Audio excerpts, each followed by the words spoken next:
Julie Goodwin is a 38-year-old mother of 3. How will she fare with some good old-fashioned home cooking? I'm doing a roast lamb rump with garlic mash and a red wine sauce. Julie, are you a woman under pressure?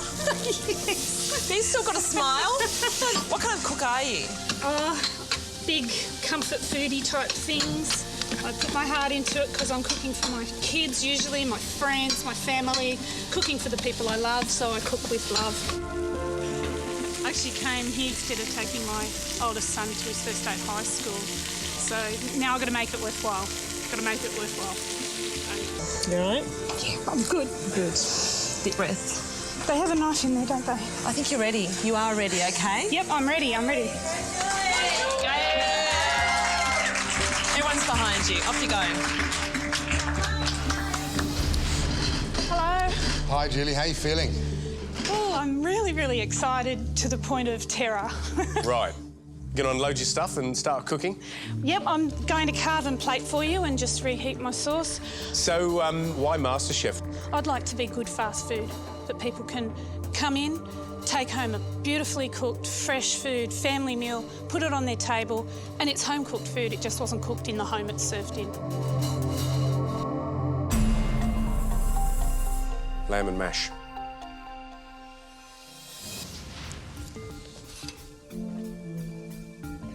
That's just a little bit undercooked, I think. But the lamb's nice. It could do with a bit more seasoning for me, a bit more salt.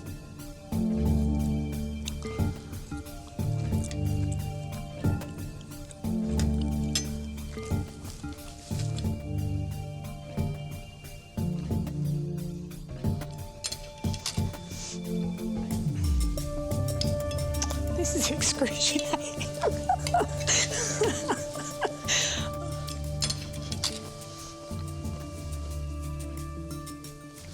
Come here. Give me a hug, because that is fantastic. Oh, my God. Lovely. Really good. I've been looking for someone to do that sort of dish the whole time. Real home cooking that tastes of food and flavour. So really well done. Thank you so much. Well, the verdict. Well, look, I'll go first, because really... I think you know what I'm going to say. That's I know what you're going to say. That's a monster yes from me. I love it. Really good. Really good. I think I'm going to love you, and I want you to be in Sydney. Really? Yeah.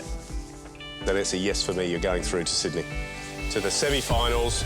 Well done. 1 of 50. Thank you so much. And who thought on the back of lamb and mash? Excellent. You've made my day. It's not us, it's you. Oh, just remember that. G'day, guys. It's good to be here. MasterChef Kitchen. Mate, you look oddly familiar for some bizarre reason. Have we seen you on the telly before? Bit of golf in the past. Who did you play against and who have you beaten? I played with Tiger a couple of times, which was fantastic. Beat him in '97, so he was only young. But at the same time, beat him. Not many guys can say that. Sorry to interrupt. I mean, do you need this? Do I need this? Yeah, do you need this? I mean, did you earn enough money through your pro career to put you into retirement? Oh, not at all. No, that's why I've opened a cafe.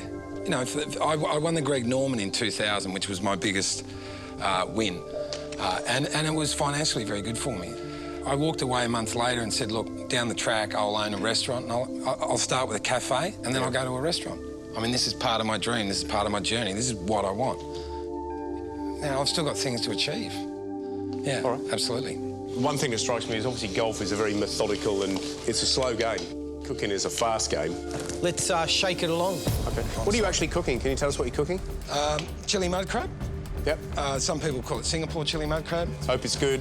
Love Singapore chili mud crab. It's one of my favourites. It's probably one of my favourite things to cook. Well, if you're cooking it, I tell you better get a move on. OK, sorry. You're going to run out of time and we'll be kicking you out of here. OK, rightio. So you got ginger, chili... Ginger, chili.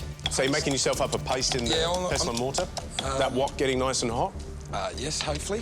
Mate, I tell you, I'm going to be kicking you out of here and you're not going to be cooking anything. Sorry.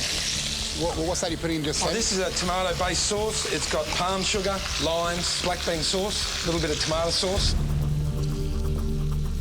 The tomato sauce you put on pies type tomato sauce, yeah?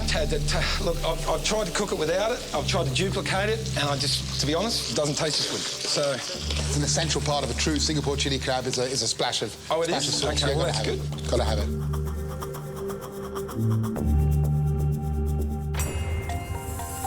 And there you go, guys. My Singapore chili mud crab. This is, let's be honest, this is how you do it. Main thing is, do you like it?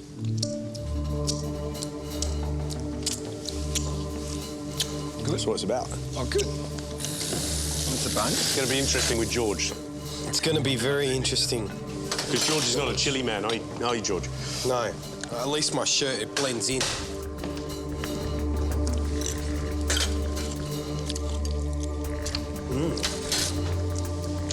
That's good. That's an enjoyment sound. You know, it's tricky because, you know, you picked a dish that Gary and I really love and that we've tried lots of versions of it. I like you're really humble, you know, even though you've achieved some fantastic things, you've been on the world stage. And I think that's an amazing quality in a human. And for me, it's a yes. Oh, thank you very much. But I sat in Darwin and had that same dish 2 months ago and paid $65 for it, and your version kicked the arse of that expensive restaurant. So I'm going to say very solidly, you're a yes to me, yeah? Thank you. Wow. Wow. High praise indeed. I've eaten some really nice chili crab. I just want to eat. I'd eat the whole lot, mate. I would eat the whole lot. So based on the dish, regardless of anything else, it's a massive yes. So well done. From professional golfer to amateur MasterChef, really, isn't it? Congratulations. Oh, thank you. I'm tired, nervous, and suddenly all after nothing. It's just suddenly all happening. 23-year-old Julia Jenkins has a lot riding on MasterChef. Basically, I just quit my job. I really wanted to just move into the food industry. I made a very big and a very scary step. Yeah, I am a little nervous for her. Yeah. I hope she goes well. Yeah. She's very passionate about food, so... So, today I'm cooking a roasted tomato caponetti. That's a filled pasta. And I'm also making a dessert. And this is a baked ricotta pudding. Good luck, darling.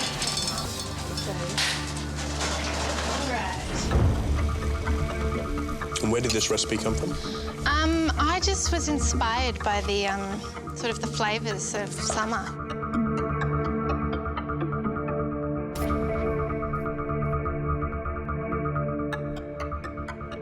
What's inside the zucchini flour? It's a little bit of herb ricotta. What would it mean for you to go next round? It would just, it would mean the world. I don't think I've wanted anything as much as I've wanted this before. Like, How do you feel if you don't get anywhere? I'd feel pretty gutted. But George, did you have a second mouthful? I think he's gone for a third.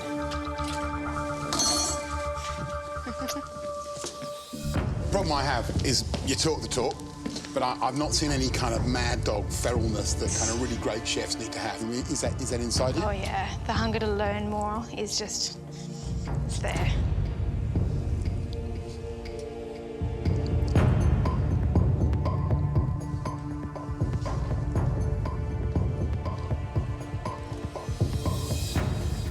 Ooh, it's a tough one. I'm still not getting the drive. I don't really get a sense of what's there, like what's really in here.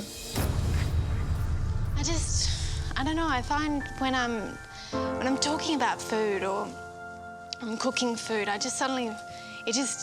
feel really elated. Like one of the times in your life when you just feel really, really happy. You sort of like, I tune out of everything else. It's how I calm down, it's how I amp up, it's how it's just everything.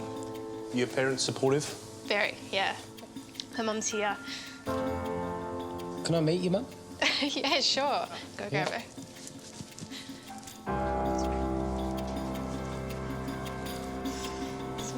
Mum? What's your name, Mum? Hi, Carol. Carol. Hi, Yes, Mum. How hi. are you? Hi. I wanted to meet you because I think it's a bit of a unanimous decision. And the decision is? You're going to Sydney. Back in Sydney. The semi-finals and the top 50. Thank you so much. Well done. I know, come on, give me a hug. Right. Gentlemen, how are you? Andre, how are you, mate? That's good. How's things? Yeah, OK. Right, mate, press on then. Let's go. Chop, chop. Now, the dish is... It's a polpetti, it's a meatball, it's Milanese. It's wrapped in a lettuce leaf. And on a bed of grilled polenta. What I did last night, I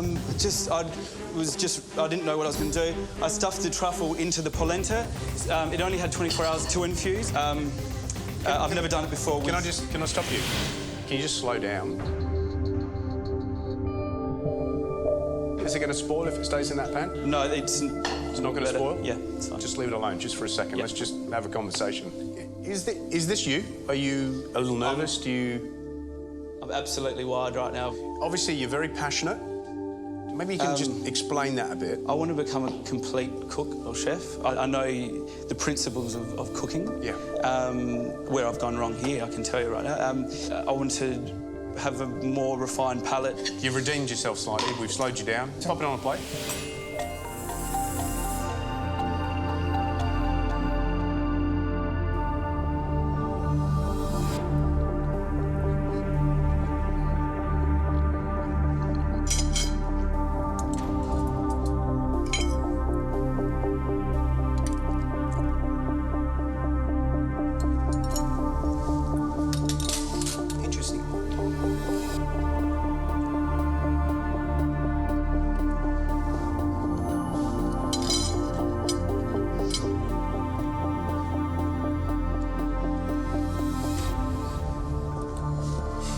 So.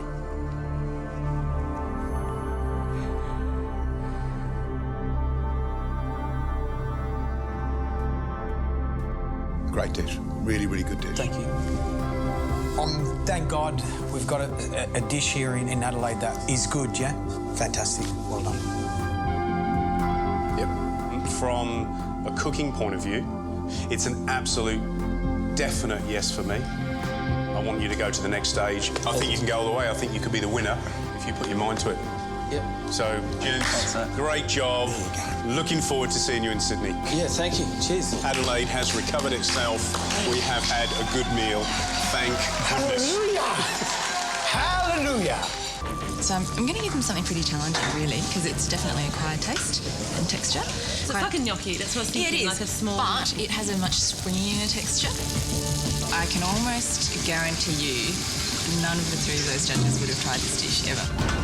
Hello. Oh, you're back. I'm back. Here it is. So we're going to go up? Let's go up. So these are the abacus beets. It's made out of fresh yam.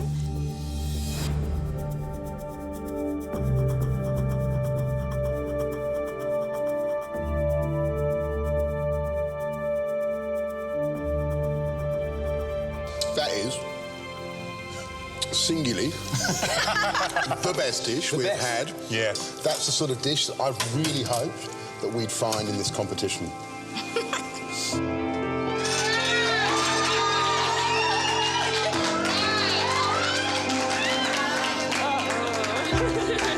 So, what are you making? I've made a potato gnocchi, and I'm actually serving with burnt butter and sage. Gee, gnocchi, it's probably the bravest dish that you could bring in because it's such a hard dish to get right, yeah? This is potato gnocchi, yeah? Yes, yes. How did you cook the potatoes before making the gnocchi? Well, in the microwave. I've just put it in for 5 minutes. So who are your cooking heroes? Who are your culinary heroes? You are. So what? Why do you like George? Why do I like George? Why do you like George? Is it my good looks? No, well, yeah, apart from your good looks. OK.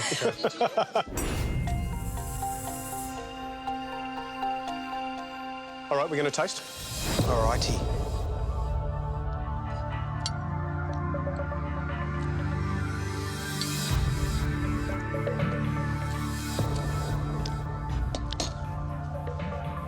He gives you nothing. Nothing. He didn't say anything. He gives you nothing.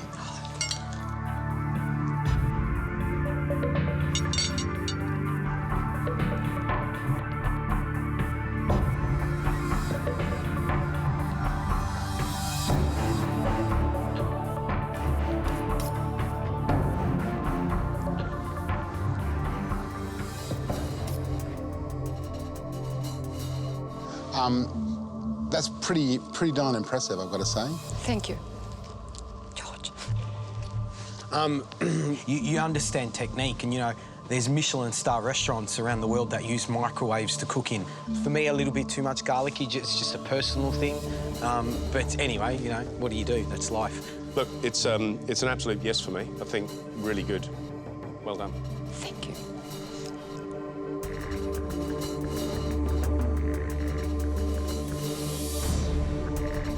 I think from both of us, sadly, we're going to have to say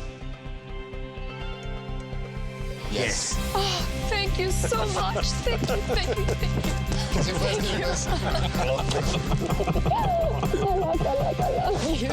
Thank you. George, dearie me here. Thank you so much. Thank you. I feel slightly uncomfortable. Sorry. I thought you were going to say no. Thank you so much. So I hear you've had a long drive, is that right? Where are you from? Definitely, Mission Beach. Mission Beach. Wow. What are you going to cook for us? Strawberry and lime, sweet chili coral trout. Strawberry lime. Yep, sweet chili coral trout. Let's go. You've got to convince me on this one. Spear caught. Spear caught. So you caught this yourself? You didn't buy it from Fishmonger? Sure did. So where did this recipe come from? The back of my forehead, basically. Something simple. It's coral trout. Yeah. It sells itself. Yeah. Don't have to do much to coral trout. So tell me about your family situation. You got kids, wife? My wife and a son. And my wife wasn't given long to live, and she sort of. It's a bit hard for me to say. Sorry. No, that's all right. Did she have a terminal illness? Did you say? Well, according to modern day science, she did. Yeah. They did everything they could for her, and still. What was it? Was it a cancer, and I proposed to her, took her away, and we came back 3 months later. On our wedding day, she told me the doctor had rang her up the day before, said, "You've got the all clear, we can't find anything wrong."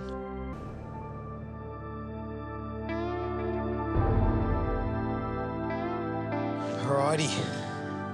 You all right? Yeah, I'm nervous. Depending on this how it goes, depends on how the rest of my life goes. So you're saying, like, is this like the turning point to your life? Definitely. I've been a labourer my whole life. I've worked for other people at things I don't love doing, and I love doing this. And if I happen to go to Sydney, then it's going to give me the confidence. Either way, I feel really good about myself. Everyone deserves to feel good about themselves, you know? That's good. Okay.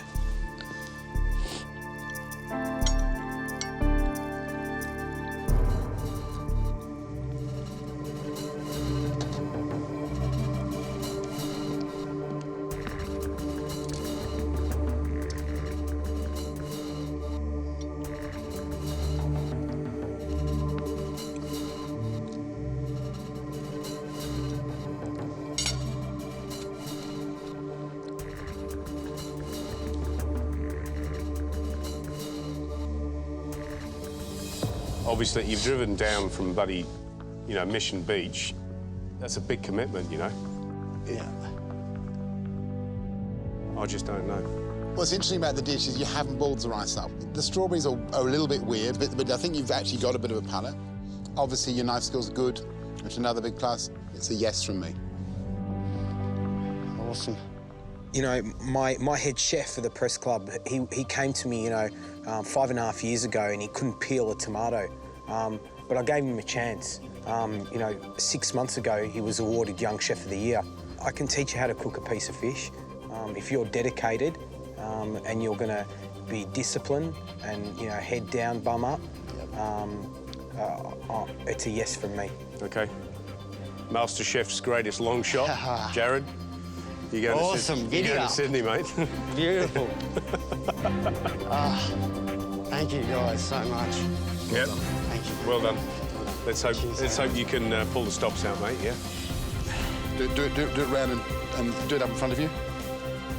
Looks pretty good on you. Thanks, Jared. Looking forward to seeing you in Sydney. You will. I'll be there. He's either going to go one way or the other, and let's hope that this chance that we're giving him is going to work for him. Yeah. So we got the family. We've got the Litton family. Is it Litton Got my sister family? in, Melissa. AK Nonna. Why AK Nonna? Because I've been making pasta de nonna. Right, OK then. I've made tortellini with sage butter sauce. So Zach, who's a better cook?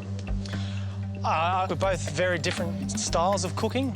Melissa, I would say, is more intricate, more delicate. I'm more explosion, inventive, visionary. I'll get in the kitchen not knowing what I'm about to do and just go for it. What do you love about her cooking? Well, one thing I always love is just that plain, simple food. Plain, simple food? No, because it's delicate. It's plain and simple. Plain, simple. There's delicate. nothing wrong with plain, simple, And it just Melissa. brings that light subtlety through. So what she's done today is just that light, subtle flavour. We've got 2 dishes, brother and sister. Explain to me what we've got here. We've got duck. Yes, I've got a stuffed rolled duck with my gobble-gobble stuffing. With... OK, and what do we got here? Bug and sage tortellini.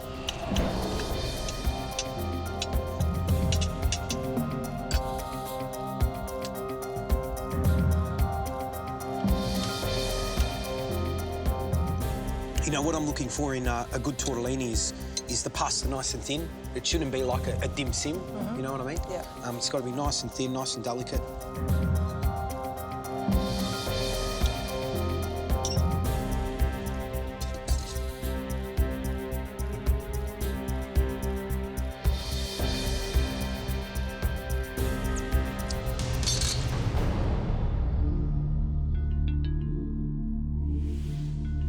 What should we start with?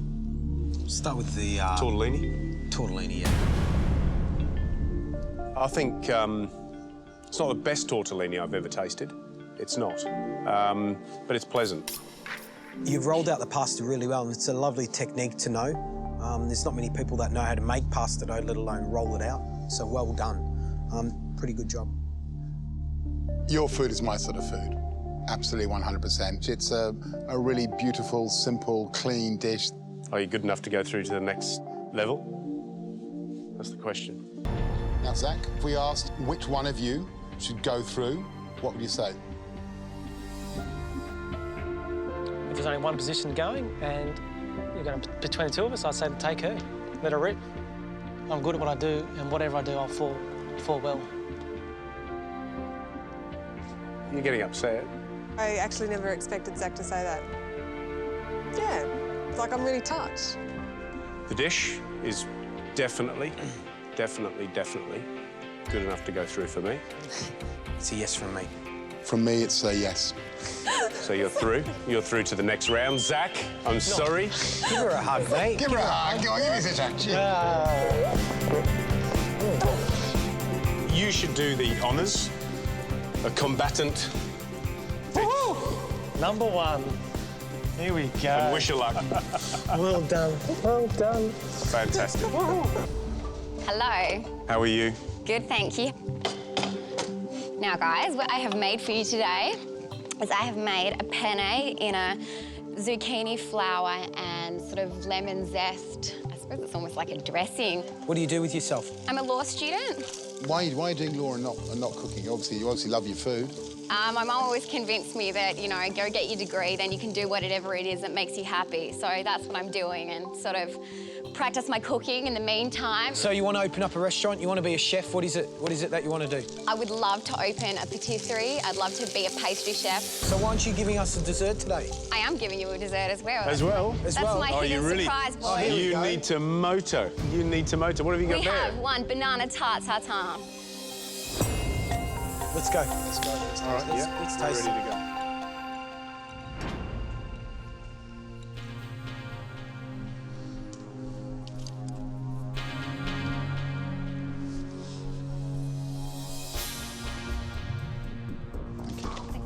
My pleasure. I have to try this.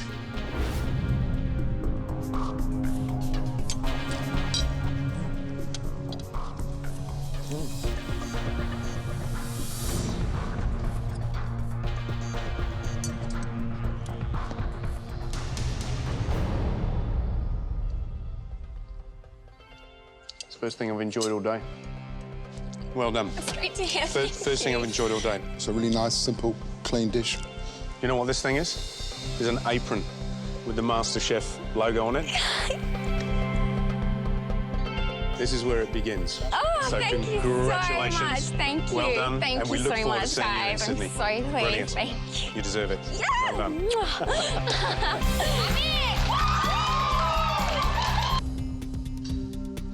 It's a long, painful walk, isn't it? Through here? From the door, yeah. Wasn't that bad. Yeah, okay. Brilliant. Right, come on, smart ass. Yeah. Get all that stuff on the bench. So tell us, what are you cooking? This is something I made myself. It's sort of inspired by chili mussels, but it's got shallots, leek, cherry tomatoes with a wine and stock broth sort of thing. Have you cut your finger? Yeah, but I'm right. You taking the top off it? No, just a chunk out of the side. Just a chunk out of the side. I'll be right. I can just put it in this and cook it. No, hang on. Just relax. We'll fix Nurse it. George. You'll be able to move on. Calm down. Take a deep breath.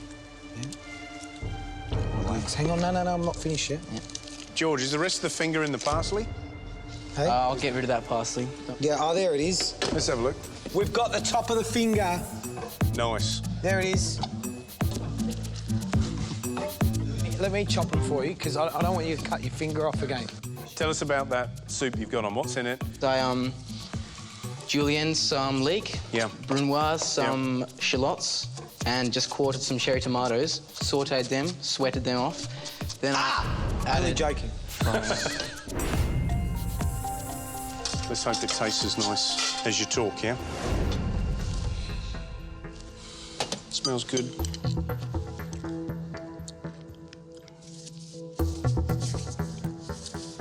I like it. Some good thought. You're a young man, you know. Some good. I couldn't cook like that at your age. No way.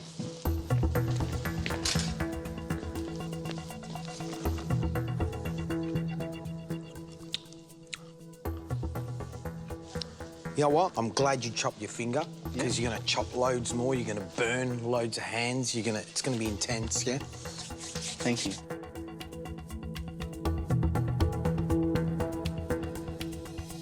You going to Sydney, mate, from me? Yeah, absolutely. Absolutely. Yeah. It's a fait d'accompli, as they say. Yeah. Really, really good.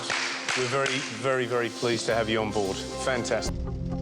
Tell us what you're doing. Went down to my butcher and I said, well, have you got a nice lamb rack for me? So Max, my butcher, grabbed me out a nice lamb rack, and that's what I decided to do, a lamb cacciatore. I'm just going to season the lamb before I chuck it in the pan, just so that it's actually got a little bit of flavour to it. Yeah, never going to cook in time. I have actually made one earlier. Thank goodness. So what I'm going to do is I'm just going to show you what I did, and then I'm going to swap it out for the sauce. So did we ask what the dream was? Are we going to open a restaurant, a cafe? I want to be a celebrity chef. I want your bloke's job. Oh. You did say that Submariners were a bit weird.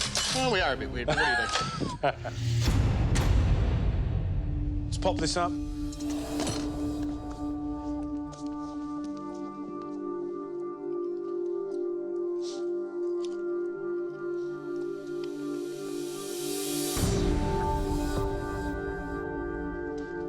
Nice bit of meat. Thank you, sir. Sauce is not bad. You know, it's a bit clumsy, but it's not bad. Not bad.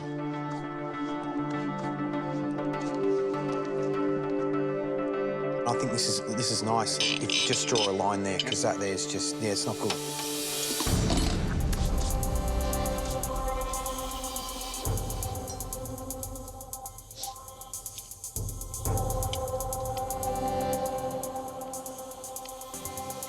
That's great. Thank you. You know what, though? I want to find out, are you pulling out plonker? I mean, are you for real? I would love to open a restaurant that serves good, wholesome, home-style food to the public. With me and my wife, side by side, you know, just serving the general public and feeding people. That's what I want to do. Yeah. What do you reckon? You're a yes for me. Thank you. And oh, yeah, I'm a yes, for sure.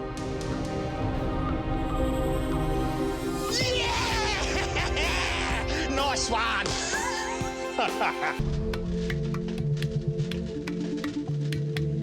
Byron, quick as you can, please, and tell us what you're going to cook. OK, I'm doing a seared Canadian sea scallop with sphericated pea. So you're a bit of a fan of techno-emotional modern cuisine, are you? At the end of the day, there's no new fish jumping out of the sea. We're not, you know, there's no new herbs that people are growing. So, you know, this is the way of redefining textures, putting new flavours together, and just being out there and courageous. What you're basically doing there is you've taken a load of peas, which are round in the first place, and you've essentially made them into a puree, and then you're making them back into a pea, isn't it? Yeah, but it's a different texture to a pea. This is a burst of flavour. It's not a pea in its essence. It is, and the people at home will be saying, I just don't get that. Yeah, I really just wanted to try and be different. Okay, let's taste it, and we'll see what it's like.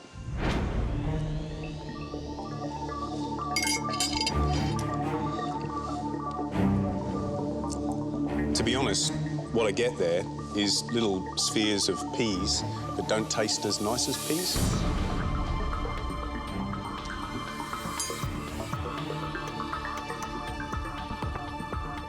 The problem with this food is it's very, very, very easy for it to be wanky. The whole essence is not about doing something spectacular and foamy and wow. It's about taking something and highlighting the flavour of the central ingredient. Having said that, for a 21-year-old kid to cook that sort of food and to cook a dish like that at that level is fantastic. From my point of view, you've presented an interesting dish. If you can temper a little bit of this need to show off this way and concentrate on some basics, then I think you'll do well. So from me, I'd like to see you in Sydney. It's a yes from me. Thank you. I'm really impressed about what you know. And I do want you to come to Sydney, but head down, bum up.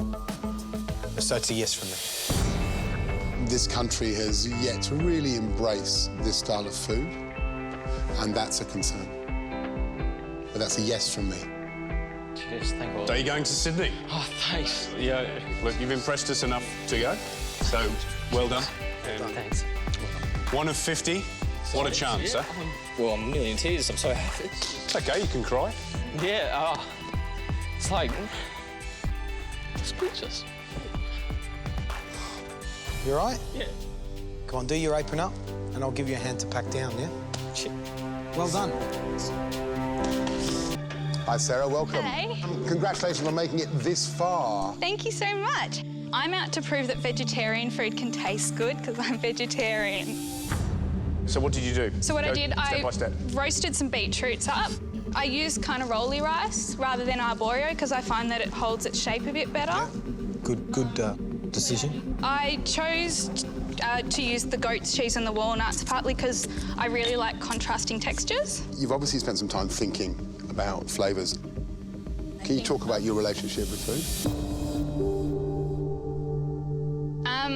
Well, I actually had an eating disorder, anorexia, and it took a fair chunk of my life away from me. I know it's going to sound really weird, but my eating disorder has actually helped me become a better cook. When you go without something for a long time, you really, really love it when you get it back. When you first discussed the dish, I was excited by it. I'm not actually really excited now because I hate moulded rice.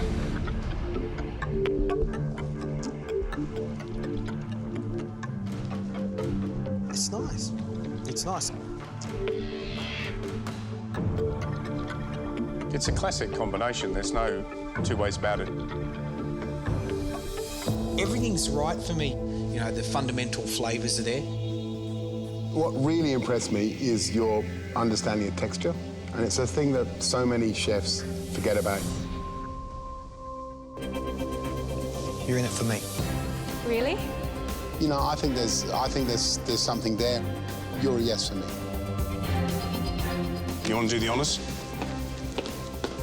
Thank you so much. There you go. So we look forward to seeing you in Sydney. Thank you so much. Hi, Linda. Hi. How are you? Good, thank you. What's the dish you've got on the... Today I've got a rice pudding, a blueberry rice pudding with violet reduction. But you're obviously very lucky. You can travel. You know. I'm not really sure what you want to get out of this. What's a great achievement of yours? I competed in a beauty pageant contest last year. My mother was diagnosed with breast cancer. I was dealing with that. I managed to get up on stage in front of 4 million people, and I managed to win Miss Congeniality. For me, that was, you know, it wasn't for anyone else. That's been really hard with your mother going through. And, you know, It's really, really difficult, but I do it for the people I love. I don't do it for myself because I know I have that passion. She's good now? She's getting better? Yeah, she's all right. So let's have a look at this dish. It's a blueberry rice pudding. Yes. With a violet dust. Yes.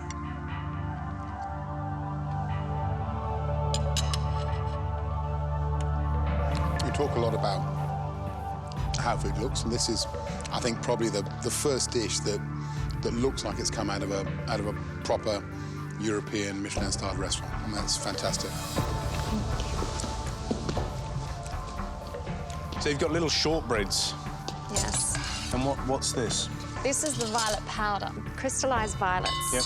That I've candied myself. Are you pulling my leg? No, no, certainly not.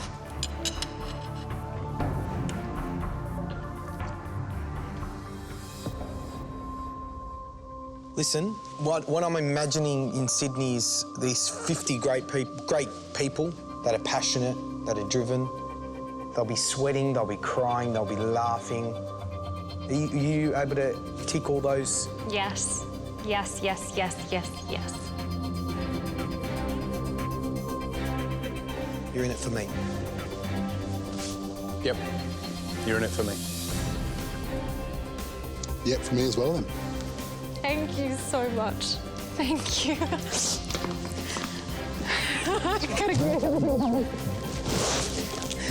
Thank you. G'day, guys. Good afternoon, how are you?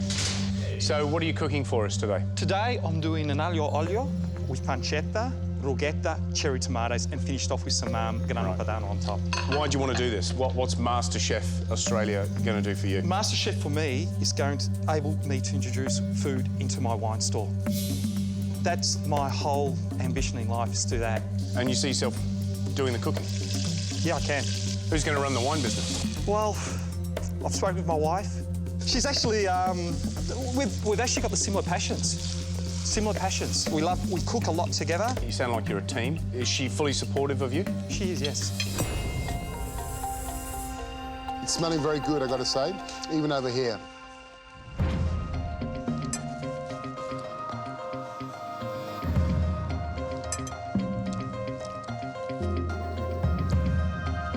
I'd be happy in a little cafe eating that. No problem at all. Thank you.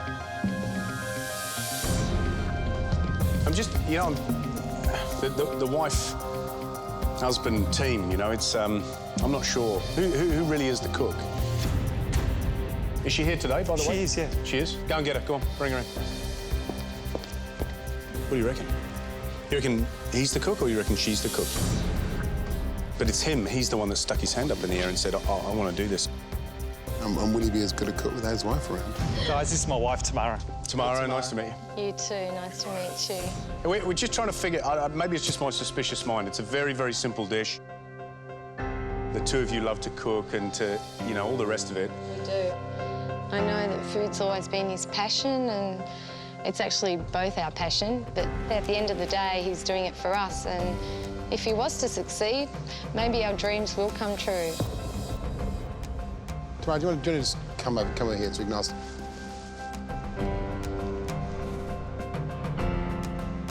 There's nowhere to hide with a dish as simple as that. There's also a real shortage of properly cooked pasta, and that spaghetti alla tartare is impeccably cooked. Well, I reckon it's a yes from me. I like the idea of it. I'm just not sure in terms of the depth of knowledge there, and also the, you know, your resilience and strength away from the family.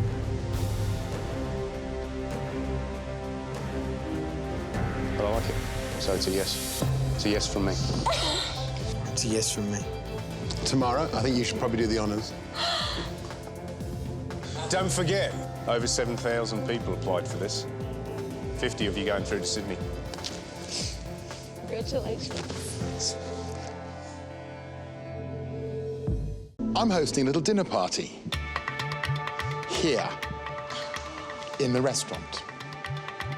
I've invited 4 of the elder statesmen Australia's culinary industry, who together have over 175 years of experience shaping how we as Australians eat. And I want the 5 of you to cook for us. In the morning, you will be given $100 each, and you'll have 15 minutes at Coles supermarket to shop for your ingredients. Hi. You will then have 1 hour to make a dish you think will impress our VIP guests. Your time starts now.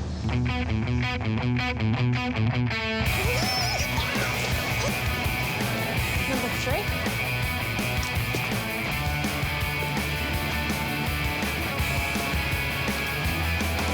If you're listening to this, you have 7.5 minutes to go to get all your shopping. 7.5 minutes. Let's go, guys. Chop, chop. Okay, duck. Today I'm cooking a main, which is the duck breast with an agrodolce sauce and some carrots. They got duck breast. I think I got everything. You got everything, did you? Come on, I think I did. Go. I don't know how much. I think that's everything. Let's go. I do Got have $13.20 change. Brilliant. So everything's paid for. I've got all the ingredients. At this stage, it's looking good. I'm just really eager to get back to the kitchen and start cooking. Before you get cooking, you'll get to find out exactly who those guest judges are.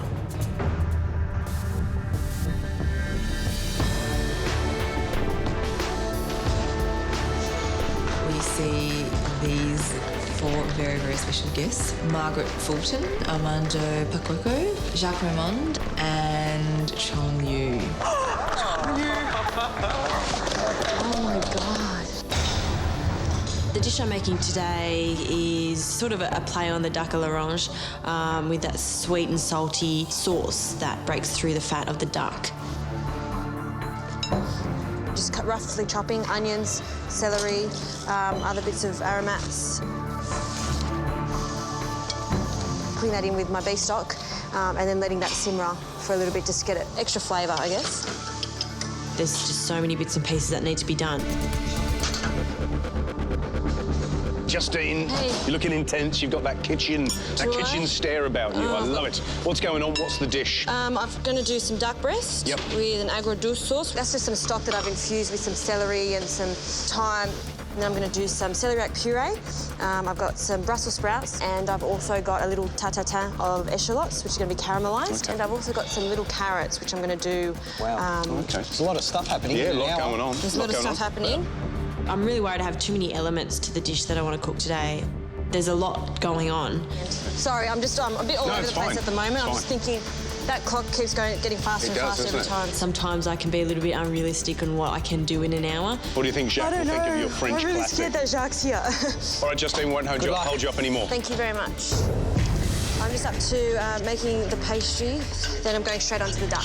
That half an hour was the fastest half an hour that's ever happened. It's Justine, bitting a lot off here. I think she's doing too much. It feels like she's trying to do everything. I'm going to brown him on a high heat, then I'm going to turn it down. I want the skin to render quite a lot. Turn it over really quickly, chuck it in the oven. Duck can be really risky to work with because you need to render that fat down and have a crispy skin. Okay, I'm dropping the Brussels sprouts. Not really necessary, and I really don't have time, so I'm not doing them. I don't have much time at all. 10 seconds. 5. That's hot. 4. 3. 2. 1. That's it, guys. Step away from your benches. Put your tools down.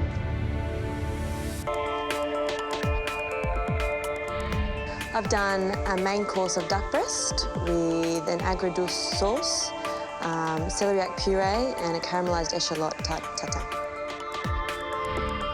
You know, when I saw this dish, I said, what is the season? Winter. Braised carrots, shallots, celeriac, and your sauce bigarette. I think it's fantastic what you've done here, just on thinking. Before even I look at the dish or before even I taste it, I know then she has made a perfect seasonal dish. Wonderful. It is an amazing feeling that Jacques Ramon could tell me something like that. And I just hope that when you taste it, you taste the flavours that I'm trying to express to you today. Thank you, Justine. Thank you, thank you. Wow. It's very good. Unbelievable. The lightness of this puree. Very good. Oh, that's good. The sauce. Yeah, the big with arad. the dark. Beautiful. That's the big advantage of that dish, really, I have to say. Yeah. And when you taste the sauce with the shallots, it makes the whole osmosis work together. Beautiful. No, it's got a lovely mixture of flavours, each one sort of complementing the next one. That interesting notion of a modern dish, that it's a hearty dish but actually eats quite light. Yeah. That you've got bags of celeriac flavour, loads of sweetness from that shallot, a good robust duck flavour. Look how exciting it is when we get a dish like this. Yeah, It talks together. We get energy. We got pleasure. Eh? All the ingredients in one plate are working together, complementary to each other. I'd like the recipe. You like the recipe? It's beautiful. I'm going to reveal the scores from the highest to the lowest. So first of all, who won yesterday's challenge? The total points awarded out of 50 were 47. 47. The winner of yesterday's challenge is Justine.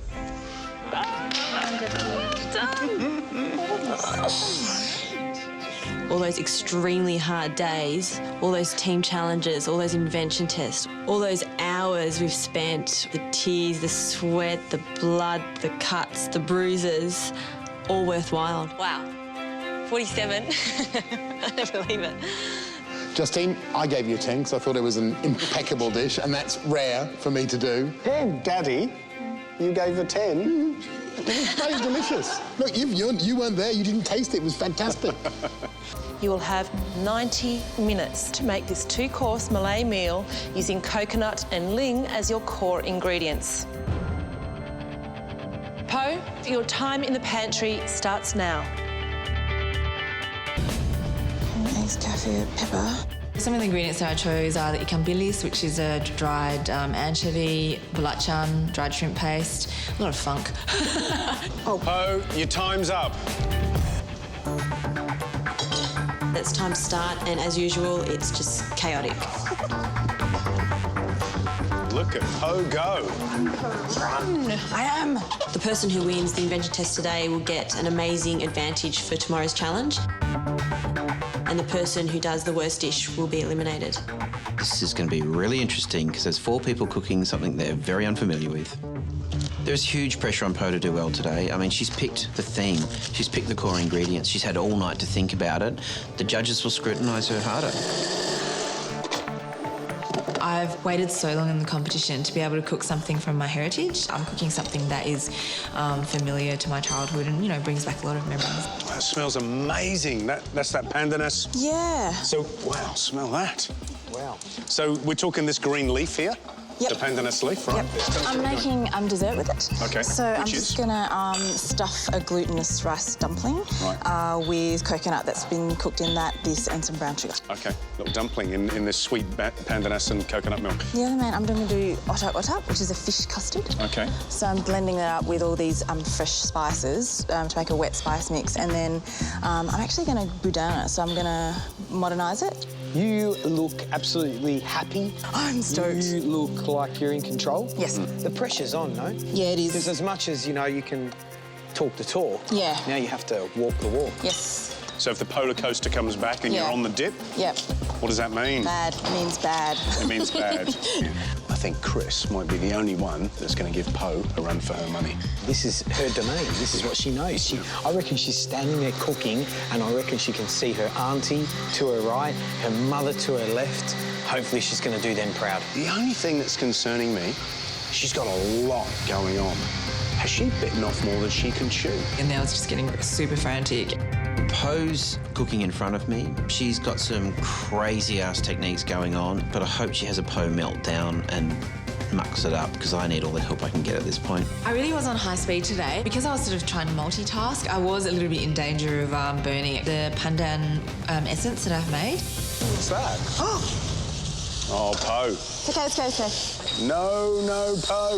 Burnt it a little bit. It's bad, just very bad. That's right. Because the edges caught a little bit when Gary came around, and he commented on, ooh, what are you doing there? That's fine. I've got all the black out. I was starting to fret a little bit that weird Po was rearing its ugly head as well. 45 minutes to go, and I'm using my food processor to break down the spice paste. I'm having quite a lot of trouble balancing it, so I'm starting to think, oh my God, why did I pick this dish? I just left too many processes to do. So yeah, I have got myself into a bit of a stitch. I think I'll get everything plated, but it will be quite ugly. I'm the usual Hurricane Po at my station, and that it is an absolute disgrace. What a mess. I know. Huh? Don't even. I tell you what, I wish I had you in my kitchen for a day. Oh, so autocoque in there? Yep. So not in a traditional leaf? No. But steaming it Butane style? And this is the spice mix for the stink bean. I'm about to stir fry this, and I have to get my dessert in here steaming, so I have to stop. Hey, we'll get over your hair, Po. Okay. I just can't believe the mess you've got here. I know. I'm sorry. It's unbelievable. I'm starting to realise that my little flaw of being messy is actually a massive flaw. You have 30 seconds to go. And when I ask you to put your tools down and step away from the stoves, please do so. I'm very nervous because I've been banging on about how I want to cook, Malaysian this whole time, and then for me to sort of fall short of that would be quite humiliating. Pad with a sambal paste and stink bean and fish custard. A glutinous rice dumpling stuffed with pandan leaf and palm sugar.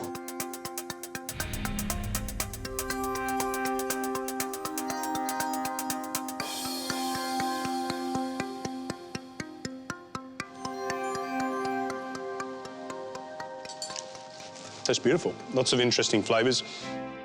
It's just really fresh and vibrant. I love it. It's fantastic.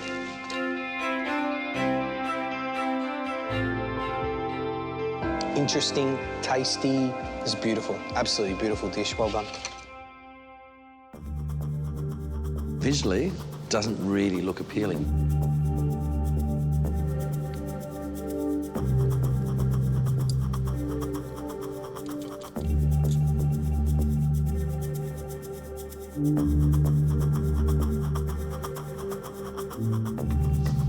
Well, that flavour really packs a punch, doesn't it?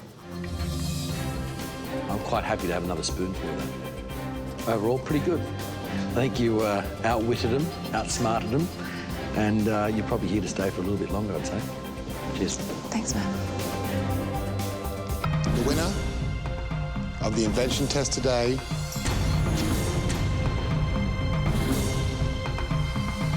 is Po. Well done, Po. Good job. I think my mum's going to be so happy for me. I keep thinking back to how lucky I am to be here. I'm absolutely thrilled. Po, that dessert was exquisite. It was poetry in a bowl. We've seen some fantastic food from you, so well done. Great dishes, great execution, great use of your power. Another step nearer. Thank you. Po, congratulations. Fantastic dessert. For me, that was the killer dish of the day. There's no question. So, Po, reveal what you've picked.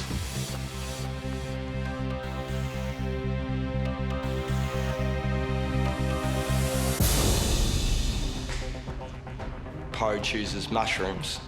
I'm not as confident as what I would have been if she had chosen duck or prawns.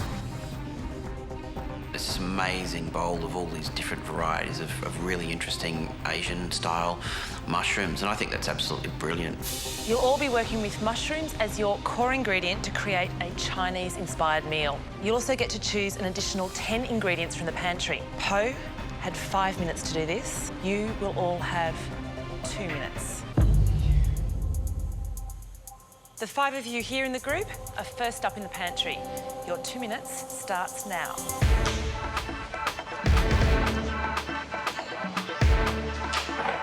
Guys, you've got 30 seconds to go. I desperately don't want to be in the bottom 3 today.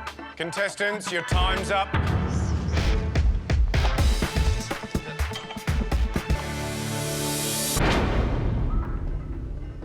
You have 1 hour to prepare and cook the best Chinese-style dish that you possibly can.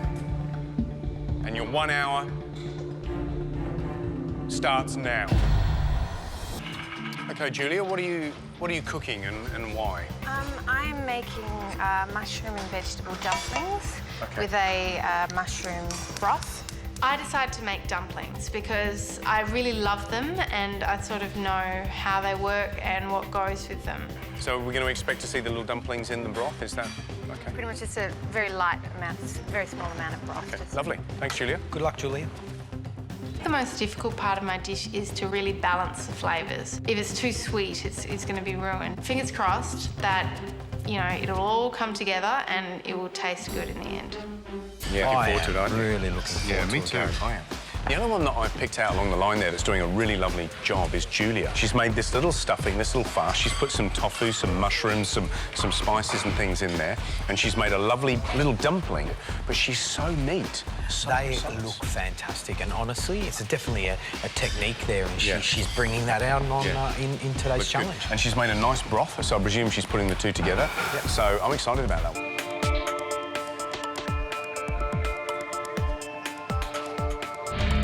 Tell me what you've cooked. I've cooked mushroom and vegetable dumplings in broth.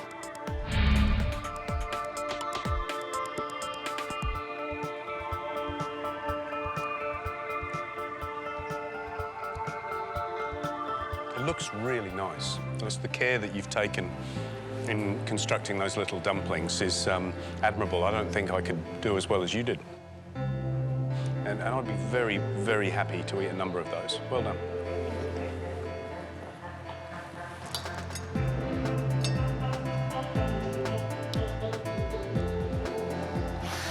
High five. Yeah. You know, you've showed skill, you've showed technique, there's balance in there. Well done. Thank you very much. Good stuff.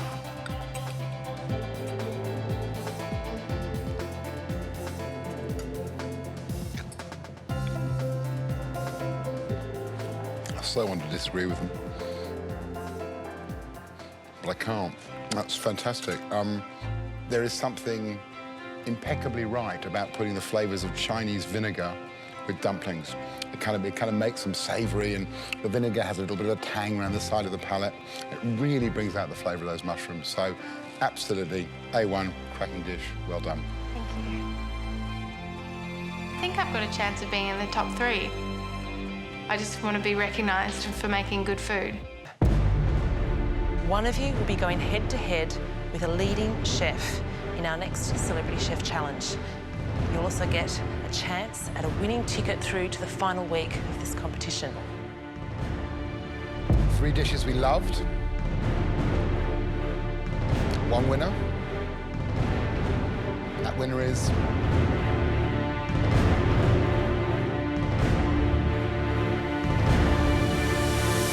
Julia. They called my name as being the winner of the Invention test, and it's an amazing feeling. It really sort of validates my abilities, and it means that I do sort of deserve to be here. I've got to say, you beat 2 of my favourite dishes in the whole competition. So it gives you an idea of quite how good your dish was. Well done. Thank you. And the next pair, Chris? Lucas and Justine.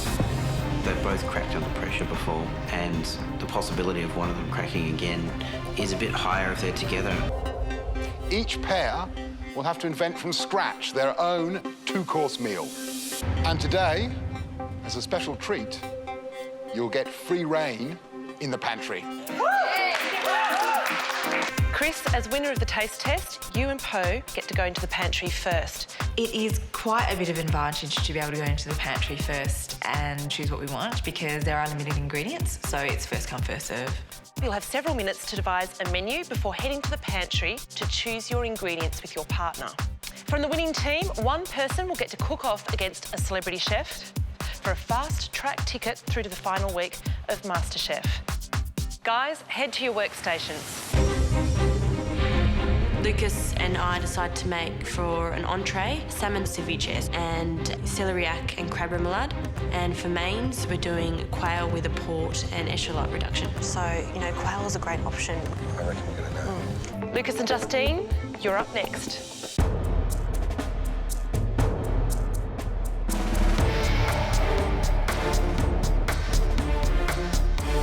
I'm here to win this contest.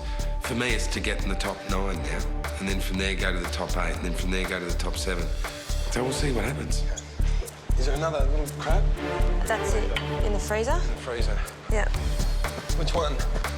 2 pairs going to elimination, 1 pair winning. The pressure is definitely on. Hopefully we can cook the best dish we can.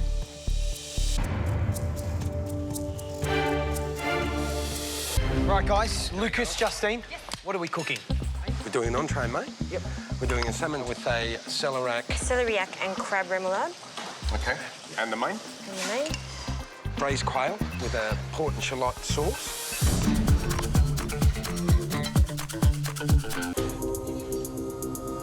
Justine's finishing off the braise, which I then have to carve when it comes out.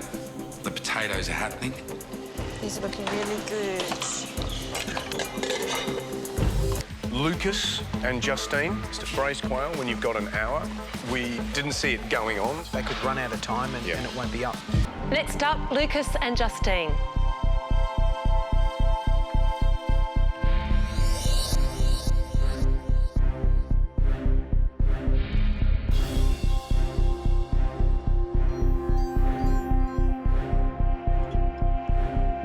It's zingy, it's punchy. That is a cracker entree. Brilliant. That's good.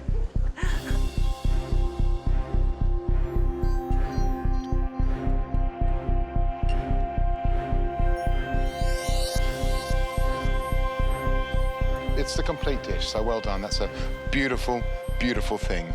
Congratulations.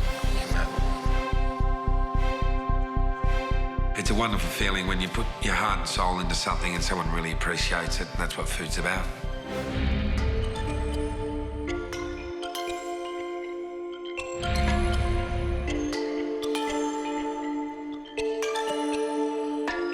The quail itself I was a bit worried about because I didn't think you'd be able to cook it for long enough to get it tender. It's certainly tender, there's no doubt about that, and it's really pleasant with that sweet, jammy port wine and shallot sauce. Thank you. Thank you very much. They liked it. I was like, oh my gosh. Lucas, Justine.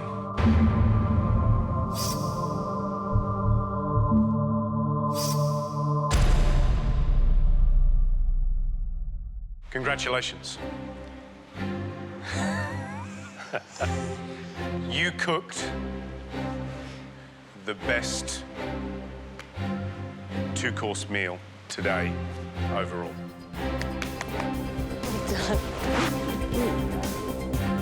Working with Lucas, my best mate in the house, and winning together was just the most amazing feeling. So it was a pleasure to watch the two of you working together as a proper team. Really? Jesus me, you come together. Beauty and the Beast. Yeah, it is. It's Beauty and the Beast. You performed a beautiful job. Well done. So you can lift the lids now. Every time that I go into the mystery box and I see the ingredients, my mind just goes blank. You have a whole snapper. Fantastic. I love cooking fish. I come from an island. We cook with fish all the time. Eggs, potato, chili, and beer.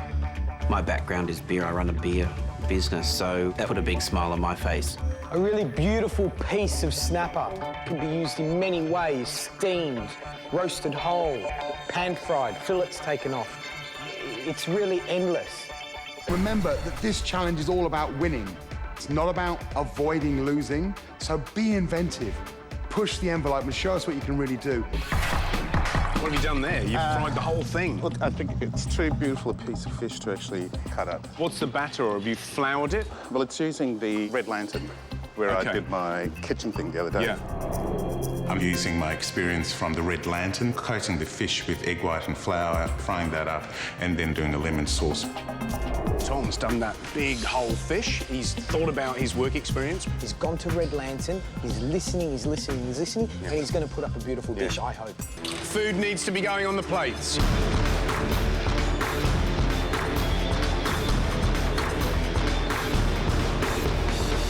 OK, that's it, guys. Your time is up. Taking my plate up to the judges, the only thing I'm really concerned about is that the fish will actually fall over, so I'll end up with the flat fish on a plate. Tom, what's the dish? Lemon fish swimming in a chili and ginger sea. It's definitely straight out of Jaws, isn't it? Dun-dun, dun-dun, dun-dun, dun-dun. Tom, you're listening. Your time at Red Lantern, you're absorbing all these things, and that's great, mate, because you're actually putting that into your food. Fish is moist. It's really delicious and delicate. No. Impeccably cooked fish. It's a very clever dish. It's beautifully understated. It looks spectacular. Congratulations. It's probably your best work. Well done. Thank you. It's great having praise from people like Gary and Matt. It's a good feeling. The winner of today's Mystery Box Challenge is Tom. I'm happy and flattered that they actually think I've cooked the best dish, because I still think that it wasn't as good as it could have been. Peter, as our special guest, you get to choose the dish that yourself and Julia will be cooking today. What will that dish be? We've got a tea-smoked duck breast with a ravioli of water chestnut, pear and duck liver, with a blood orange sauce, a little bit of spinach and some crispy fried ginger. How does that sound? Complicated. What a great dish. Tea smoking, a classic Szechuan technique, easy to do in the wok, but very, very dangerous if you get it too smoky, because it's going to dominate the flavour of everything. So, we have to leave you to cook now, so that we don't know who's cooked which dish. Good luck, Julia. Thank you. What I like to call this dish is the Asian version of a duck à l'orange. What do you think? It looks beautiful. You really want the duck to be pink, but cooked through. Otherwise, it'll be a horrible thing to eat.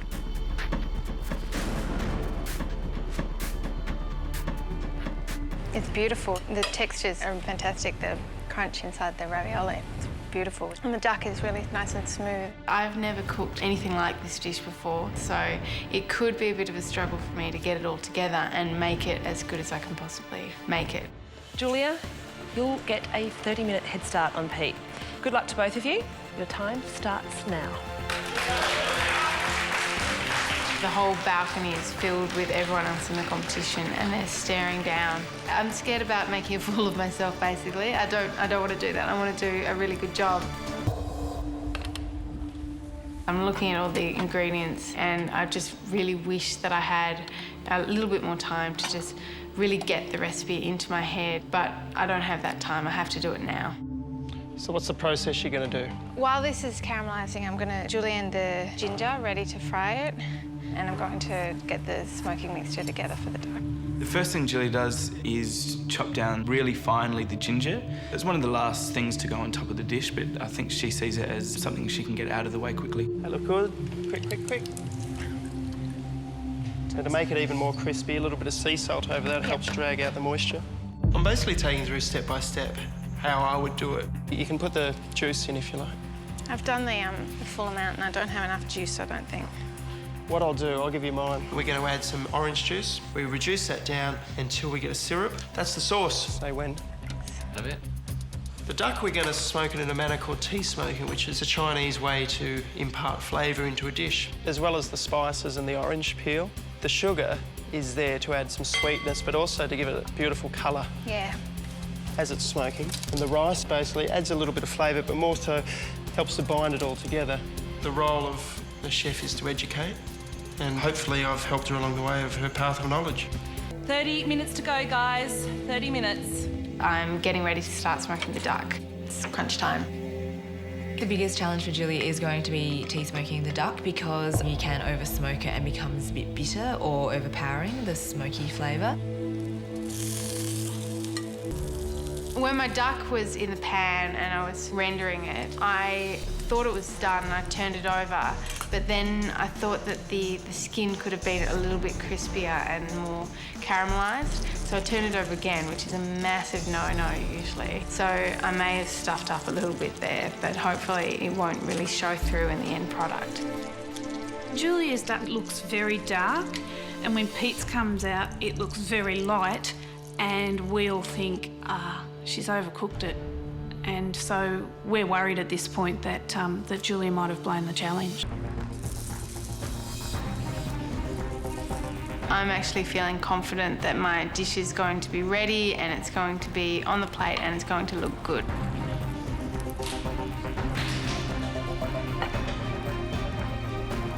This is the closest that any of the contestants have got to the professional chef. So at this point we're thinking, hey, she might actually have this one. I'm proud of my dish and I'm so happy that it's all done, and I feel exhausted but really exhilarated as well.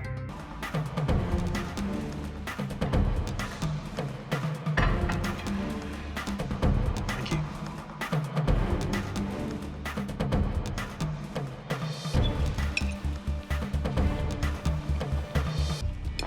Well, this is going to be difficult. That dish is almost identical in appearance and in fact appeal as the other one. But there's a difference with the duck, and that's the tea smoke.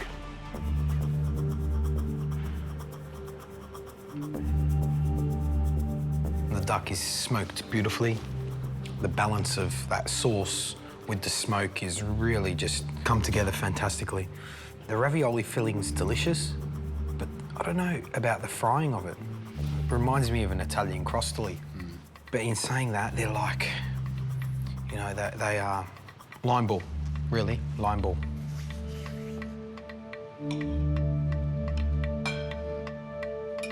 This ravioli seems like the chestnut and the pear has been cut a bit more chunky, and I feel a bit cheated because in this bit, there's not much pate there. And I love that combination of liver pate with duck. Having said that, that duck is impeccable. And this bit here, this little brown crispy this bit here, which I know. No. Gary, you've got to have that because I know you're looking at it. There you go. The fact that there's a bit of duck on the plate that you and I would fight each other, probably to the death for, is a sign it's a great dish. What a privilege and a pleasure to be presented with two such fantastic dishes. Julia, if you now score more than 24 out of 30, you'll be getting a free ride all the way through to the final week of MasterChef Australia. Gary, what did you give plate 2? I scored plate 2 9 out of 10.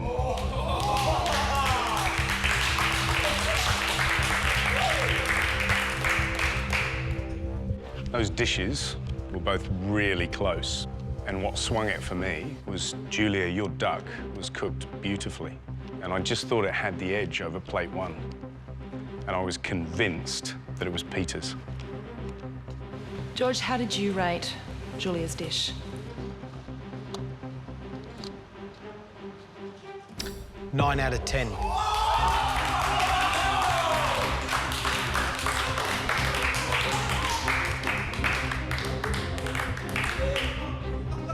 You can have a job in my kitchen any day of the week, yeah?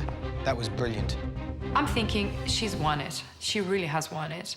If Matt Preston now gives you a score of 7 or more, you will win that guaranteed spot in the finals of MasterChef Australia. How does that feel? I'm freaking out a little bit. Well, Matt Preston is one of the toughest restaurant critics in this country, so anything could happen right now. Matt, it's time to reveal the winner of today's challenge.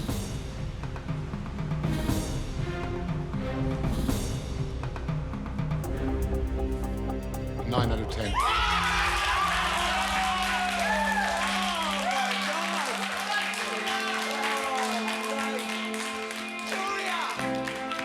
had beaten Pete Evans. I'd beaten the chef. I was never, ever expecting it, and I did it. You cooked that duck like a 30-year veteran of a French kitchen. It was fantastic. I've not seen duck cooked like that for the last year. It was really, really impressive. Congratulations. Peter is obviously a fantastic teacher. He is, definitely. Julia, because you beat our celebrity chef today, that's guaranteed you a spot in the finals week of MasterChef Australia. Step forward, reveal your choice. It is beef. It was beef. You know, everyone in the building has probably cooked beef at one point in time, so yeah, it's not as if he had a massive advantage. So, you'll all be using a rib eye of beef to make a French-inspired dish. You'll be able to go into the pantry now and select no more than 10 more ingredients. You'll have 2 minutes to do this. The first group to go into the pantry is this 6 here. Are you ready? Your 2 minutes starts now.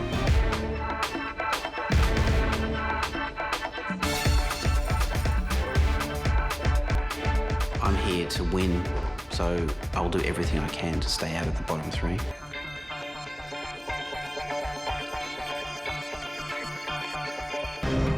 My presumption was that everybody would just grill the piece of meat, simply pan fry it and make either a red wine sauce or a hollandaise or a béarnaise or something like that. That was going to be the typical approach, and I wanted to do something different to everybody else. Chris, what are you doing? You've got some interesting ingredients. You've got brioche, eggs, gherkins, little cornichons, salt, shallots. Steak tartare, classic French dish. Steak tartare, of course, is a raw beef dish. It's Raw a beef minced dish. or very, very finely diced. Cheese? That's to eat. Are you kidding?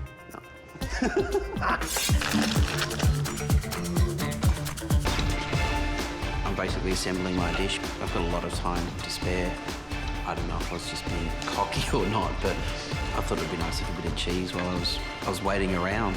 I should have got a bottle of wine, actually. One ingredient down, I could have afforded it.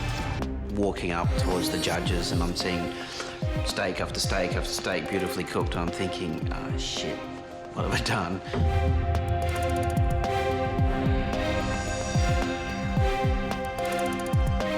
Classic steak tartare. So swipe the egg yolk, mix it in. Yeah.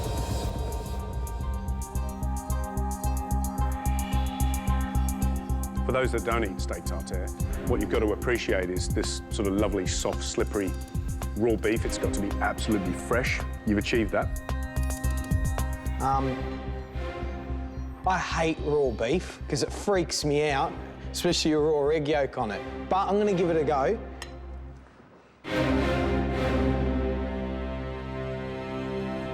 You know what, mate? You've pulled it off. Well done. That's a great interpretation. And you should walk back feeling very proud of what you achieved, Chris. Thank you. Matt doesn't readily say things like that, so I was feeling good about it.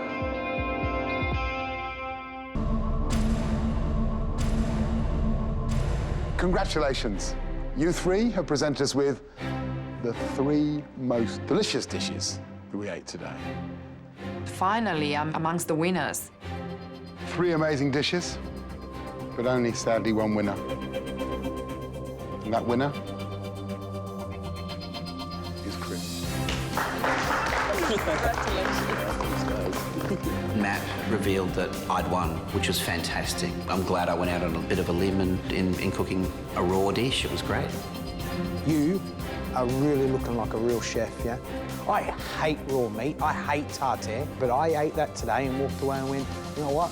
That's not bad at all. That is a real chef's dish. Well done, keep it going. And because it's finals week, it's double trouble. You have to make 2 pies, 1 sweet and 1 savoury. My math dropped. Oh my gosh. I'm gonna need a lot of time to make 2 pies. Obviously, you need ingredients for fillings. Ingredients we have. This is for your sweet pie. You got so many fillings, be as creative as you like, but it must taste beautiful. My mind immediately is just going, oh, too many combinations. I'm kind of just buzzing with ideas.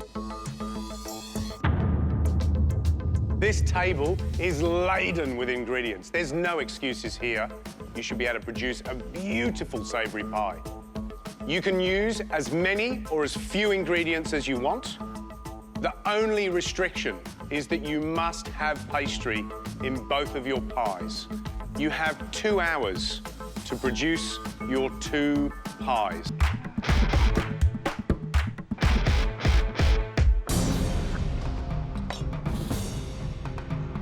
So, Pope, tell me what 2 pies you're doing, sweet and savoury. Doing a rhubarb sandwich with hazelnut and chocolate pastry. So it's like an open pie, essentially. Right. I'm actually going to construct the pie out of basically 2 biscuits of pastry, and then I'm going to stew the rhubarb so that they're all upright and try and keep that shape. I think you're very brave doing something really creative. Yep. And I think you're pushing the boundaries in terms of what is a classic pie. Yeah, we don't want to see a whole lot of one-dimensional pies, do we? No, not at all. I was really pushing the definition of a pie, but I think that's good. I think it's good to reinvent things and push people's perceptions of what, you know, things should be or shouldn't be. It's a typical Poe in a pressure situation. She wants to do something creative, but if it all goes wrong, she's going to give us something that's maybe fallen over or collapsing, or she could put up that gorgeous rhubarb pie and impress us all. Poe, how's it going? I'm actually going to make an open pie, like a sandwich. Oh. And I've got rhubarb going on in there. Have you made anything like this before? I have never made anything like this before. It's just a harebrained idea that I had. I do believe in what I'm trying to achieve in this competition, and as much as I've been caned for taking too many risks, I still believe in taking them. And what about your savoury pie? I've made a blue cheese. I'm going to make a pasty with 4 cheeses, and it's just vegetables. Good luck, Poe. OK, thank you. I did feel extra nervous, even though I thought my pie definitely looked better than everyone's. Like, it's always down to the flavour, and you just never know.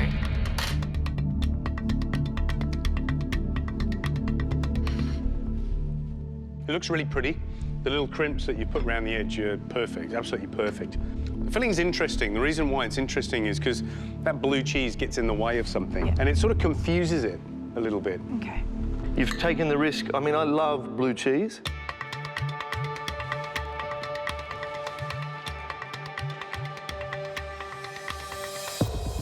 I like it because I like blue cheese. I think your pastry's lovely. The balance of everything is really good. So that wins for me. I really like it. So now, on to your dessert.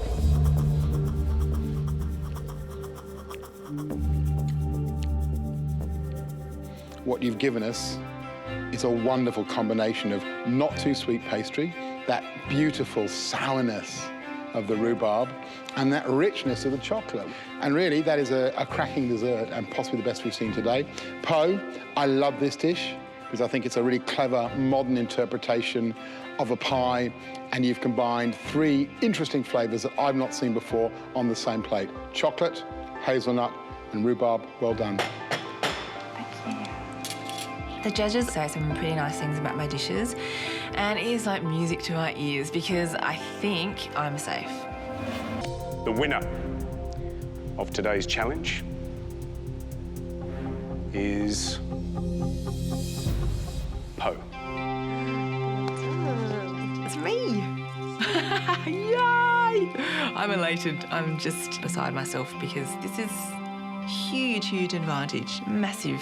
Well, Poe, 2 beautiful-looking dishes, well executed, interesting idea, so congratulations. And that chocolate sablé was one of the best I've ever tasted. Absolutely brilliant. Thank you. Thanks. As with all our invention tests, there's always a kicker. And that kicker is the theme. And today, that theme is British food. People think of British food as the stodgy classics, steak and kidney pie, bangers and mash with onion gravy. So, no, I think it'll give everybody a good opportunity to do something inventive and get creative. Now today, George, Gary and Matt will be joined by a 4th judge. He's a man many of you will recognise. He's a world-renowned chef, and he's been the judge on the UK MasterChef for an extraordinary 9 series. Wow. Please welcome John Turode. Yeah.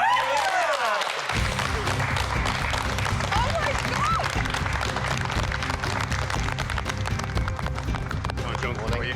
John, how you going? G'day. How are you? Julie, please reveal what core ingredient you've chosen for today's Invention Challenge. The ingredient I chose is lamb. When Julie pulls off the cloth and we see it's a leg of lamb, my heart actually saying, I'm like, oh God. I love working with lamb. It's a lovely meat. The trouble is, it's a leg of lamb, so trying to roast a leg of lamb in 90 minutes is really, really tough. You'll be going into the pantry in 2 separate groups. The first group to go in is the 6 closest to the door. Your 2 minutes in the pantry starts now.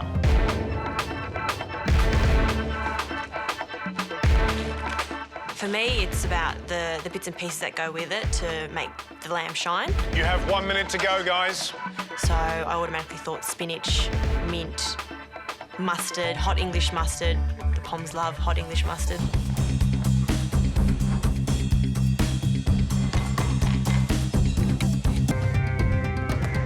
Tell us what the dish is before you go any further. A lamb roll with a mushroom duxelle inside. Tell me how this becomes British. British hot English mustard. Do you want to know? Do you want to know the rhyme in England? Yeah, okay. Yeah, mustard and wine is fine. Mustard and mutton, you're a glutton. Just a touch. You won't even notice. I'm really stressing now because still hadn't cut off the twine off my meat. It was still resting. My potatoes still crisping up, and I think I only put the puree on the plate at this stage. So I was really worried. OK, that's it. Your time's up. Plates down, tools down. Step away from your plates. Justine, please bring your lamb dish up to the bench. What have you cooked for us? A lamb roulade with a mushroom duxelle with a spinach and mint rough puree.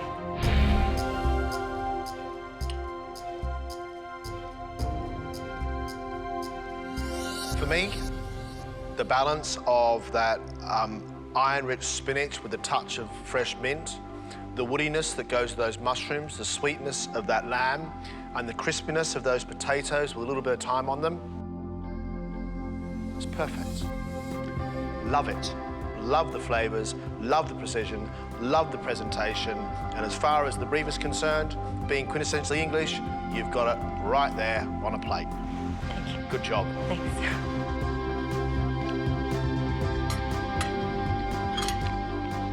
Justine, that's probably the best dish you've cooked so far this competition. I think my heart rate just slowed down a little bit and was just seep up the moment, just seep it up, because I was very, very happy. The winner of today's Invention test is Justine. Oh. Well done. Yay! I can't believe I won. This is like a dream come true. It's fantastic. Thank you, Justine. Thank you. At last you've shown what we saw in that first audition. And I think we've all watched you cook in Mystery Box and Invention Test challenges, and it hasn't quite come together as a unit. And today you've done it. Well done, Justine. OK, that's it. Your time's up, guys. Pressure test is over.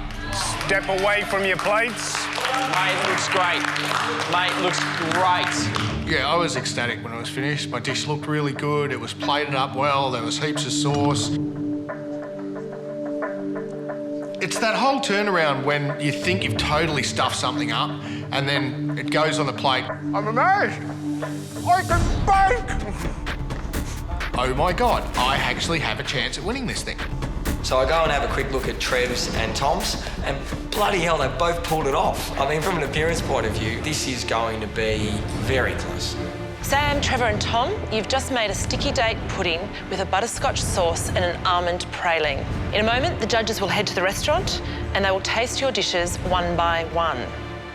Now, they're not looking for a winner today, they're looking for the worst dish.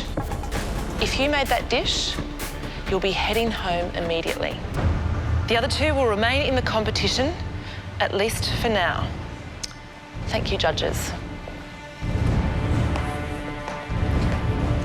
I noticed that it's a little lopsided on the plate, but there's nothing I can do. I mean, it's already on the plate. What's done is done.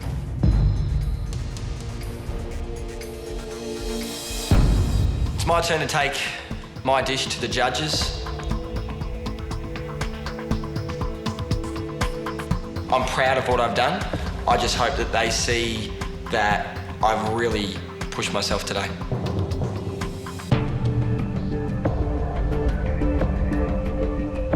So, Sam, are you pleased with what you've produced? Yes, for the most part. You may have seen that I took my puddings out of the oven about 7 or 8 minutes before 40 minutes. I did want to see how they were going.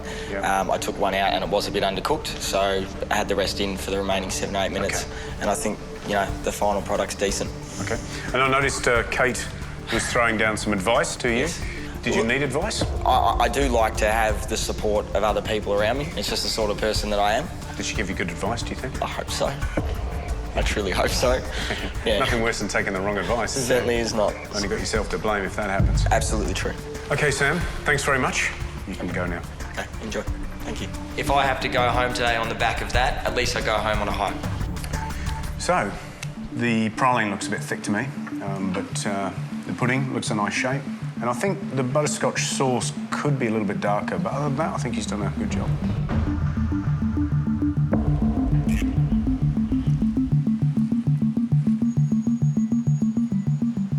You know what, that's really nice. Sam's done a good job in terms of baking the pudding, I think. And he was probably right to put it back in the oven when he did.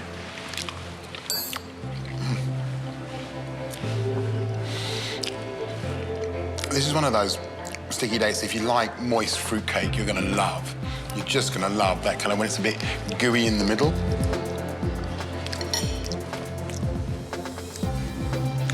That's delicious. Butterscotch sauce is just like, wow, you just want to go back for more and sort of feel sick because you've had too much.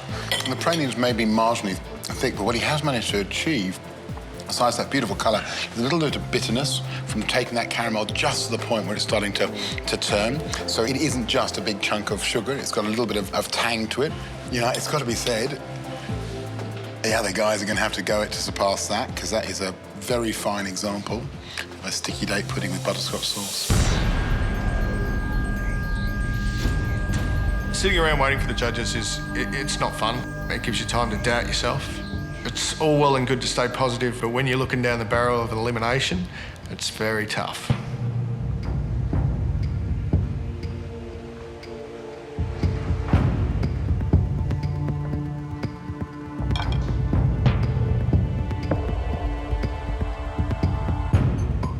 Trevor, how do you think you went? It tastes really nice. I think I did really well. I mean, there were a few teething problems. I screwed up when I used the brown sugar to make the praline.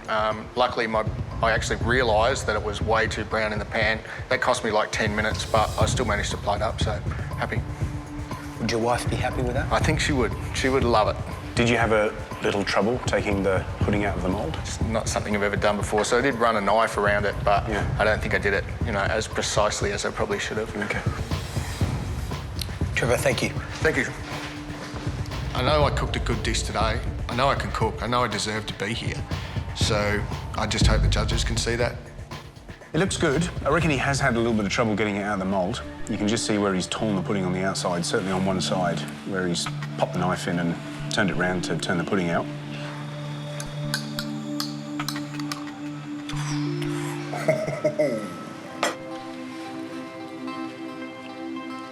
Look, I can't pick between the two of them. So far, both of them are absolutely top-notch puddings.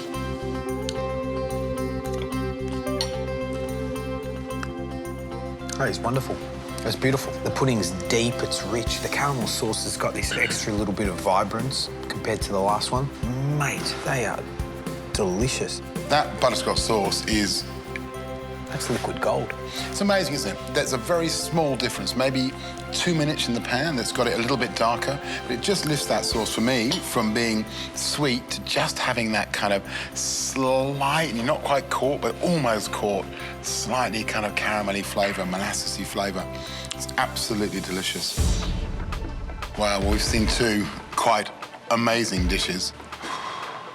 I'm nervous. I'm nervous about what they'll say because, I mean, I find fault with my food, so they'll probably find something wrong with it, and I just have to wait and see.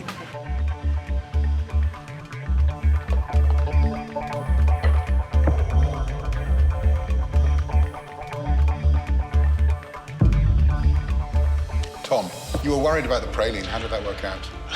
I think it's a bit thick. I think if I had to do it again, I would have tried to make it thinner. Do you think that's a good enough dish to carry you through? I would hope so. I've seen the other two, and to be completely honest, I think it's going to be very close. I would like to think it's very close. Tom, thanks a lot. Thank you. I could be the one going home. I've accepted that, but I just have to wait and see.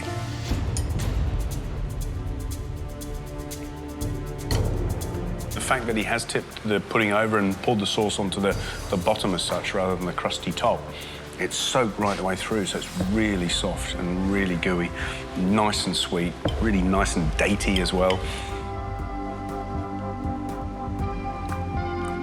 Beautiful pudding, really well made. Caramel's delicious. If there's any criticism, it's just a tad paler than the last two. Try that bit because it's got more nuts in. When you bite that, it fractures, it shatters in your mouth. There's none of that sense your teeth are going to break. It just goes like that. And again, it's got that caramelly, burny flavour, which is beautiful. That's fantastic. Beautiful.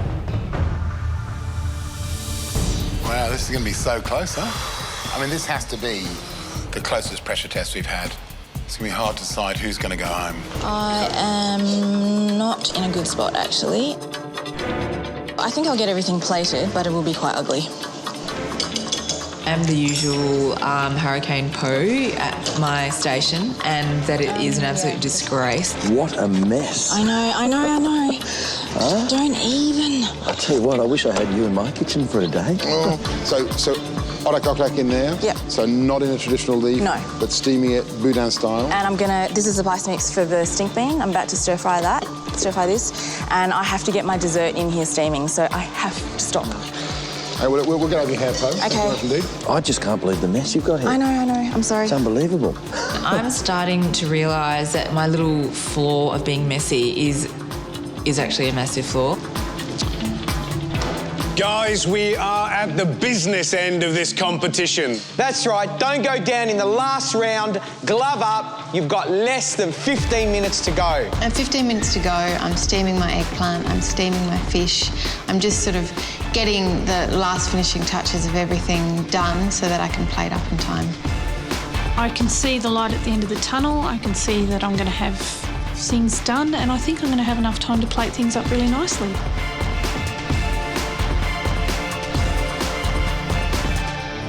At this point, I'm starting to get a little bit worried about Chris because he's already plated up. I'm happy with it. I think the flavours come out really nicely. His dish actually looks very traditionally Malaysian, and his dessert is not a bad effort. Possibly he could overtake me with his main. I've got plenty of time to spare. I've just got to finish off my dessert now.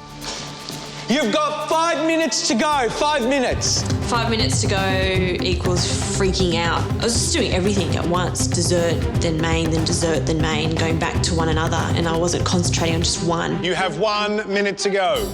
At 1 minute to go, I'm manic. I have to rip my eggplant out of the steamer. I don't think it's 100% ready yet. I'm sort of just chucking everything on the plate. 1 minute to go, and I'm attempting to cook my spring roll. The oil is just not hot enough. I must have turned off the burner, and it was just warm. You have 30 seconds to go. And when I ask you to put your tools down and step away from the stoves, please do so.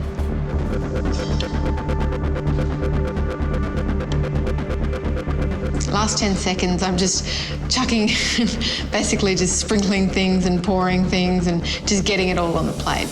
You have 10 seconds to go. I was counting down, and they still weren't browning. And, I had my tongs ready to go when time's up. 3, 2, 1. That's it. Step away from your benches, guys. And it was just, damn it, why did this happen to me again? Once the challenge is over and I look at my two dishes, I don't think they look good. So I'm really disappointed. Just have to wait and see now. It's a guessing game. It was always going to be a guessing game. And it's all about taste and flavour. And if it's there, then it's there. If it's not, then it's not. So I'm just going to have to wait and see.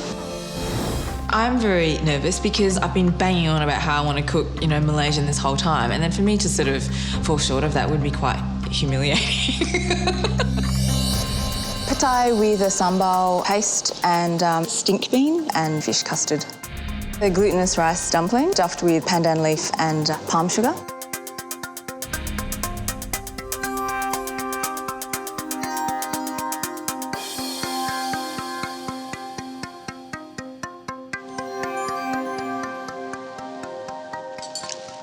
That's beautiful. Lots of interesting flavours.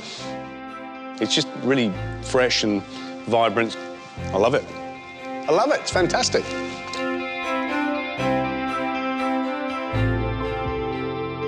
Interesting, tasty. It's beautiful. Absolutely beautiful dish. Well done. Visually, doesn't really look appealing.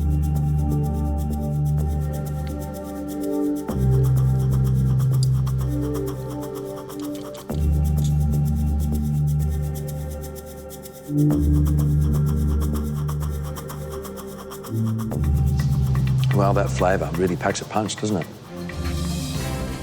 I'm quite happy to have another spoonful of that. Overall, pretty good. I think you outwitted them, outsmarted them, and you're probably here to stay for a little bit longer, I'd say. Cheers. Thanks, Matt. I was absolutely going to use this advantage to its fullest, and by picking Malaysian, I did do that.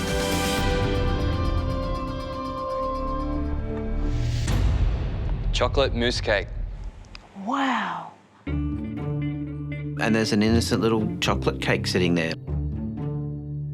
Doesn't sound too intimidating, does it? That's pretty. Adriano, a scale of 1 to 10, how hard is this dish? 10. That's incredible. 10.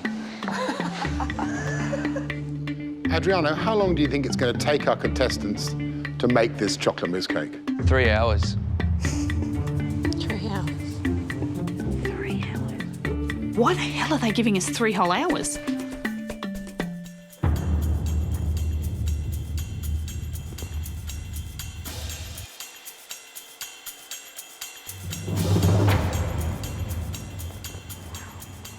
I understand what they were saying now, and I understand why the judges were going, you're in for a treat today. I'm still scared. I really am starting to suspect that my advantage is quite minimal. So on the bottom we have a cinnamon sablé, followed by, we have a layer of chocolate and blackberry mousse. On top of that we have 2 textured apples. We've got one flambé, one tartare. It's just layer upon layer upon layer of different textures and chocolates and caramels and apples and biscuits. And then sprayed with chocolate and cocoa butter. Shit. How are we going to do this?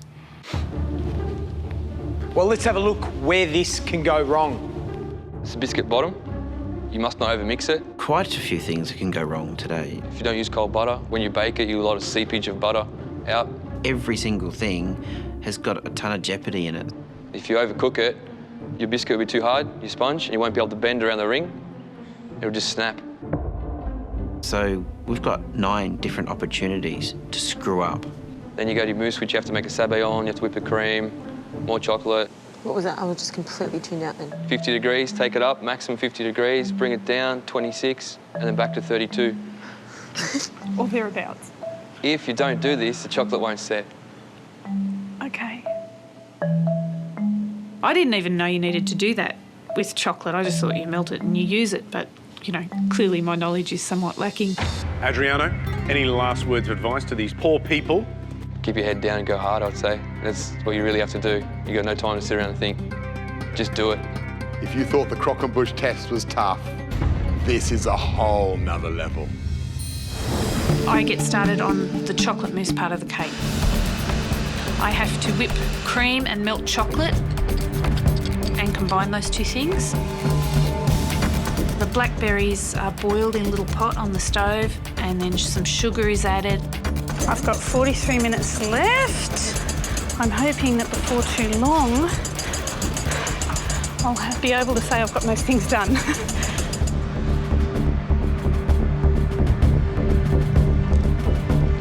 Now it's time to move on to the jacon. There's 2 layers in the cake, and it's there to separate the gooiness of the caramel and also the apples. I haven't even assembled my cake, and that needs to go into that thing.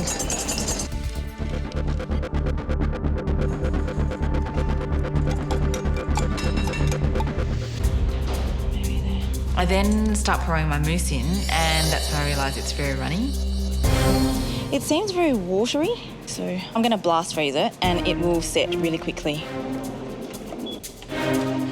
Adriano actually said to us, the blast freezer is your friend, use it. I'm a little stressed because I just feel like I've got so much more to do and nothing's cool. Actually, they're all right. It's almost like a rough job. I don't have time to make sure that's perfect. Just do it. You have half an hour to go. If you're not assembling your cakes by now, you should be very, very worried. Half an hour's nuts. It'll be cutting it so close, it's not funny. That blast chiller better be really cold. So much going on. It's hard to get your head around. I'm putting my mousse in a mould. I'm going to freeze it and then put in the next layer so that it's nice and cold and the caramel. I think we all might be pushing it for time. I'm just starting my layers off now. So my mousse first. I think that's what I'm doing.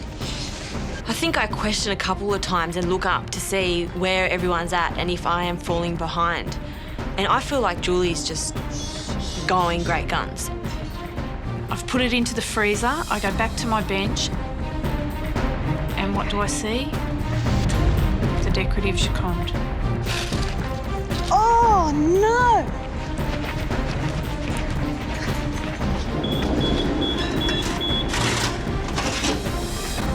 Oh, God. It's great when other people fluster and mess up. It means they're slowing them down. Where's the Giconde? No, that's what she's screaming at. Yeah. I didn't put my thingy on the side. The Giconde sponge is the decorative one goes around the outside. Julie, you forgot the Giconde. Yes. Oh. I can start again. No, don't start again. No. You've only got 25 minutes to go. You've got to be kidding. Rightio. Go. That's a lesson to everybody else. Don't forget the Giconde, yeah? Oh. If somebody messes up, you know, it's music to your ears.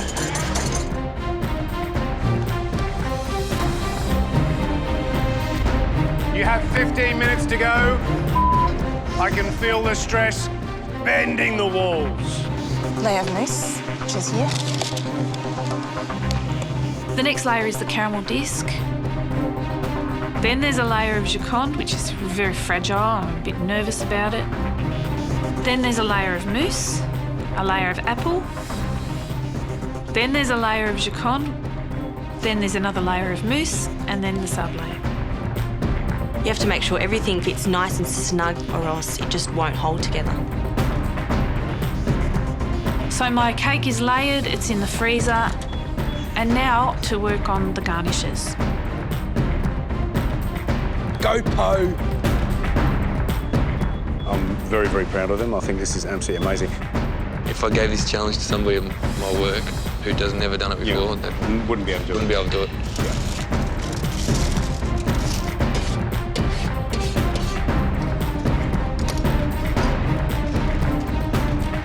As I put it onto the bench to unmould it, I have my first real moment of fear.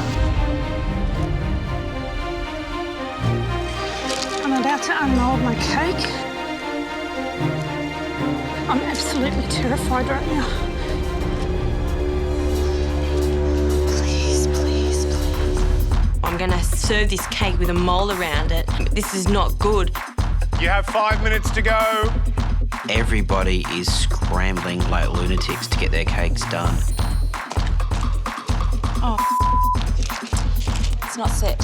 I had so little time left. I'd turned my cake over. It was a total disaster. All the dimples were just horrible craters of mess. A bit ugly. My head just caved in and I just kind of gave up at the end.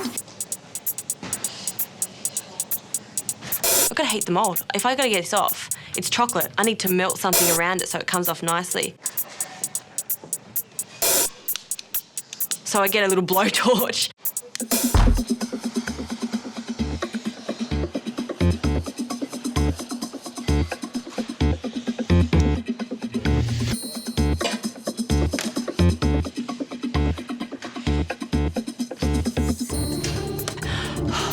Thank God. I know that I'm the first person to spray because I haven't heard anybody else's spray guns going. Is that the right noise?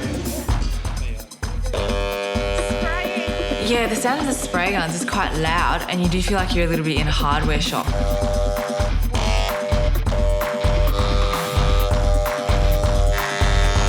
And I just spray the hell out of that cake.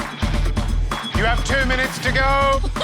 It's ridiculous. Keep going. Come on, guys. Yeah, it was absolute chaos.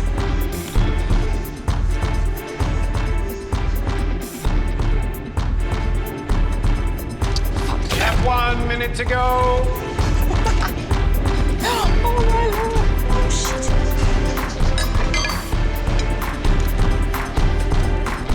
10 seconds. 3, 2, 1. That's it. Step away from your benches. Well done. Brilliant job, brilliant job.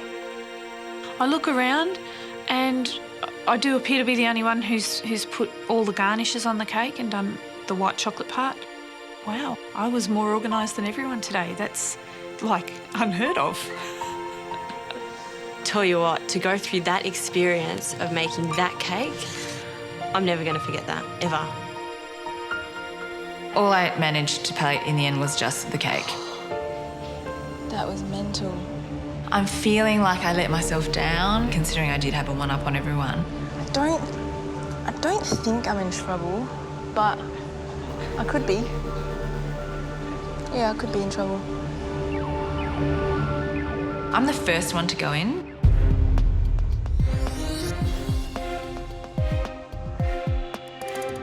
And when I plonk the cake down in front of them, I kind of have a little bit of a nervous giggle.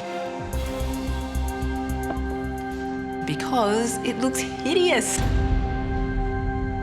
And when I cut into it, the caramel is very sticky. I was just mashing the cake so much that when it got to Gary, it was just not even recognisable as a slice of cake. Thank you. Thank you. You can leave us to taste. Okay.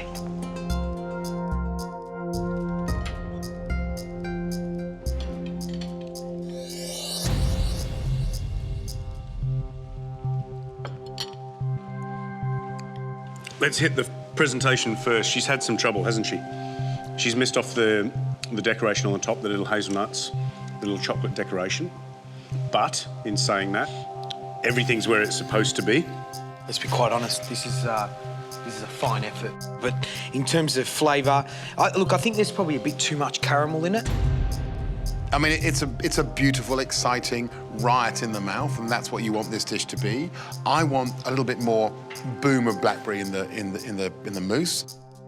For me, the flavours are all balancing really well, and for that, you know, pastry can be all about technique, but if you don't have the palate to make it interesting and modern, it can just be, you know, it can be anything, and I think she's got that. She's got the palate. The technique she can work on, but for me, the palate's there. Right, we've tasted Poe's chocolate cake. Let's get the next one in. I'm freaking out because I don't know whether it's worked or not. I don't know whether it's all squished into one big mess in there. It's all going to come down to me cutting a slice out of it and seeing what the inside is like.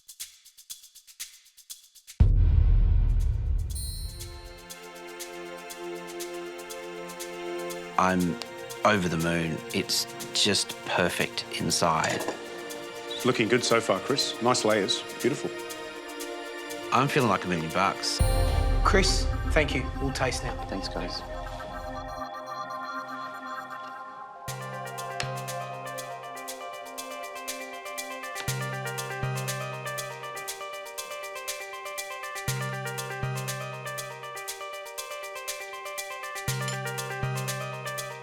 I think he's done a really good job.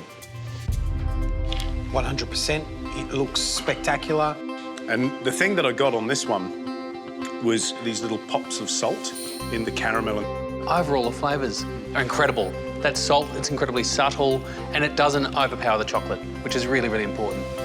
It's a bit like having Pop Rocks. Remember we had Pop Rocks as a kid? And you put in your hand, and you lick them, and you go... And it's the same thing, but it's using salt on that basis. That's exhilarating. So well done on Chris, but let's taste the next one.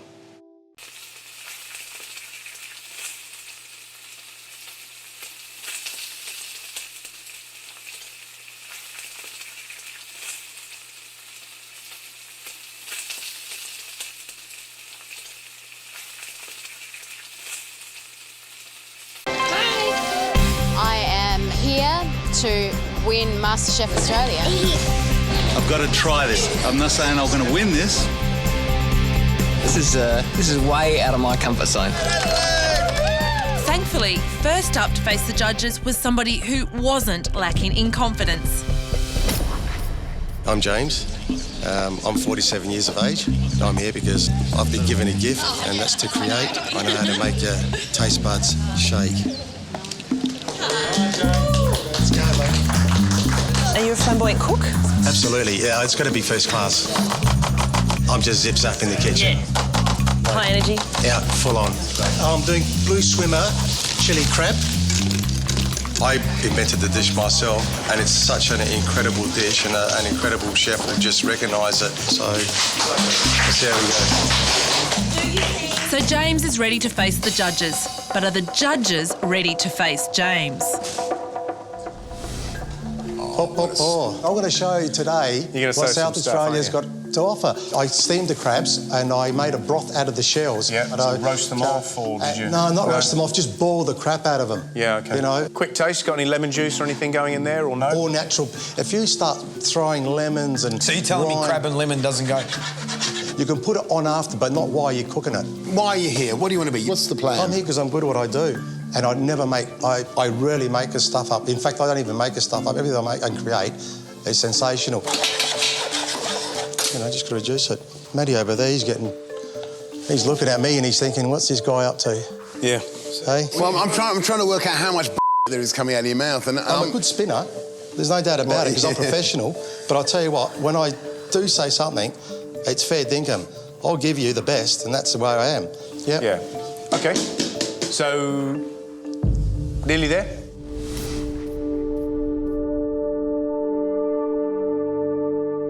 I can understand your confidence, and that's all good and well. Yep. But there's a bucket load of experience over there between all of us, and it's actually nice just to stop and listen. OK. Yeah. I'm not enthusiastic about it. I'm sorry about that. Yep.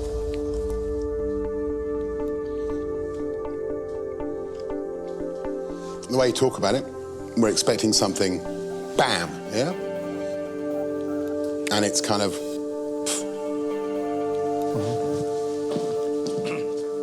Good, James. I'm sure you're great, fun guy, and that's great.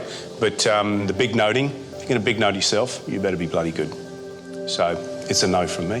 Thanks very much. It's a no from me. It's a no from me. This isn't the South Australia the judges were hoping for. Perth is off and cooking, except for one. Drama. I've left my pot behind. I will somehow find a pot. No pot, no chance for Lei Ho. I have everything else but pots. Finally, Lei Ho catches a lucky break from a good Samaritan. All right, I've got it. I'm going to win. So what I'll be eating would be a combination of flavours, Australian bush spices such as lemon myrtle, mixed with Oriental-style mushroom, fungus and enoki. It's going to turn out right. It'll be great.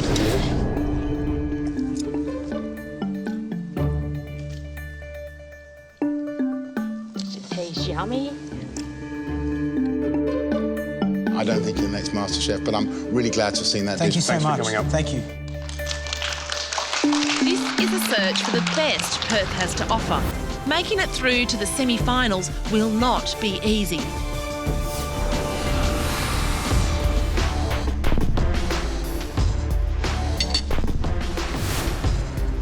Sorry. Way too much garlic. Those restaurant quality. I really don't want to insult it, but it just looks really pale and unappealing. Did you taste that before you put that on the plate? No, I haven't. No. You have to taste everything. That sauce is vile. I'm not going any further. I just can't bring myself to eat it. It's a no for MasterChef. It's tough, but only the chosen few are going to go through, and I'm losing hope. I've seen one so far. Perth? Give me something. Yeah. Give me something.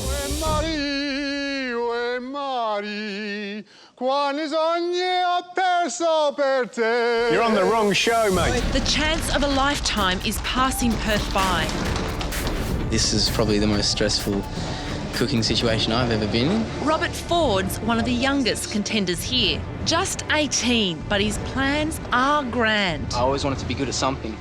I wasn't that good at maths. I was okay at sport, but I was never the best.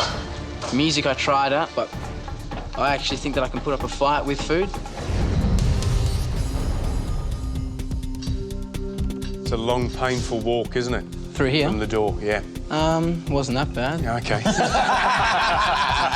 Brilliant. Right, come on, smart ass. Yeah. Get all that stuff on the bench. So tell us, what are you cooking? This is something I made myself. It's sort of inspired by chili mussels, but it's got shallots, leek, cherry tomatoes with a wine and stock broth sort of thing. Have you cut your finger? Yeah, but I'm right. You taking the top off it? No, just a chunk out of the side. Just a chunk out of the side. I'll be right. I can just put it in this and cook. No, hang on. Just relax. We'll fix Nurse it. George. You'll be able to move on. Calm down. Take a deep breath. Yeah. Relax. Hang on. No, I'm not finished yet. Yeah. George, is the rest of the finger in the parsley? Hey? I'll get rid of that parsley. Yeah, there it is. Let's have a look. We've got the top of the finger. Nice. There it is. Let me chop them for you, because I don't want you to cut your finger off again. Tell us about that soup you've got on. What's in it? Julienne, some leek. Yeah. Brunoise, some shallots, and just quartered some cherry tomatoes, sautéed them, sweated them off. Then Only joking. I'm doing a pasta dish that I've been cooking for a fair few years. Lots of cream. Secret ingredient, sweet chili sauce. Changes the whole flavour of the meal. But would our judges be as daring as our daredevil chef? Hey! How are we going? How are you, mate? Good. Reese, isn't it? Reese. We're ingredients, mate. We're not going to eat that. I've got myself a pasta dish. So what's in there? Some bacon, diced bacon, shallots, salt and pepper, and some garlic. And then I've just chucked in some cream, and we're just going to add some cheese as well and some sweet chili sauce. Right. Ooh. So do you know what this... Sorry, What was that? Sweet chili sauce? Sweet chili sauce. Are you joking me or what? Secret ingredient. Do you have lots of late nights or something? Because that sounds like a midnight, Man, I'm really hungry. Let's have sweet chili sauce and cream. What do we got? All in the one pan. Hey, it is tasty. Look at that. So you've taken. This dish has a name. This is like a fettuccine alfredo, one of the great Italian dishes out of the US. Yeah. I tend to call it feta crimchi because it's just a whole bunch of all the words mixed up in the name. Are you brave? Soldier.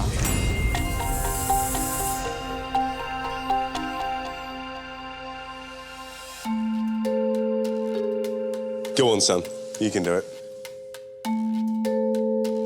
Yeah. Oh.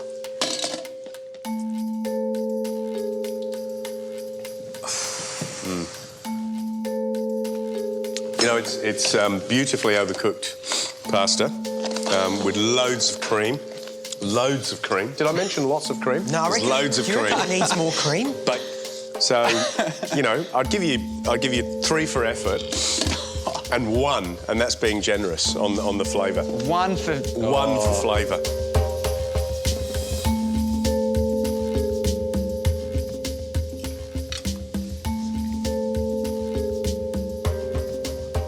What's amazing about this dish is you've managed to get the pasta the same texture as the cream sauce. So it all kind of blurs into one kind of soft, gooey mush in your mouth, which is, hard to do, very hard to do, and these two guys would be hard-pressed to do that. Couldn't. The kind of thing about a dish like this is it kind of doesn't matter if we don't like it. If you and your mates like it and you cook it for them, that's fantastic. You know, a little secret guilty pleasure. All right, what can I say? Reese, the verdict from the line is definitely a no for MasterChef. All right, thanks, guys. See you later. Right, thanks, Reese. Have a nice life. Away I go. You know what, though? There are restaurants that serve that. I'm here to become Australia's first MasterChef. What you see is what you get. I didn't have enough money to book my ticket to come down and join MasterChef. So I did a little baking drive and sold 40 cakes to raise enough money. I've made it. Look where I am. Cakes got Katie to Brisbane. She's hoping her chicken salad will get her to Sydney. We'll see how we go. Katie. Room service. Were you doing a little dance for us over there? Yes, I was doing a little Come on, do us a little dance here. Get That's down it. today. Right, let's see. Now, get cooking. So where have you come? Cairns. You've come from Cairns down to Brisbane? Yes. Actually, I didn't have enough money, so I had a little bake-off. How much did you raise in the bake-off? $200. Wow. Fantastic. That's great. It went really well. So today we've got penne Caesar rigate and a coconut cake. So what's in there? You've got lots of shredded cos lettuce. Yes, it is. And then you've got penne pasta, you've got chicken, is that right? Or is that bacon? That's correct. Chicken, no, there bacon, is chicken and bacon anchovies. today. Do you like my mayonnaise? Is that what it is? Yeah. Actually, it actually reminds me of the Opera House.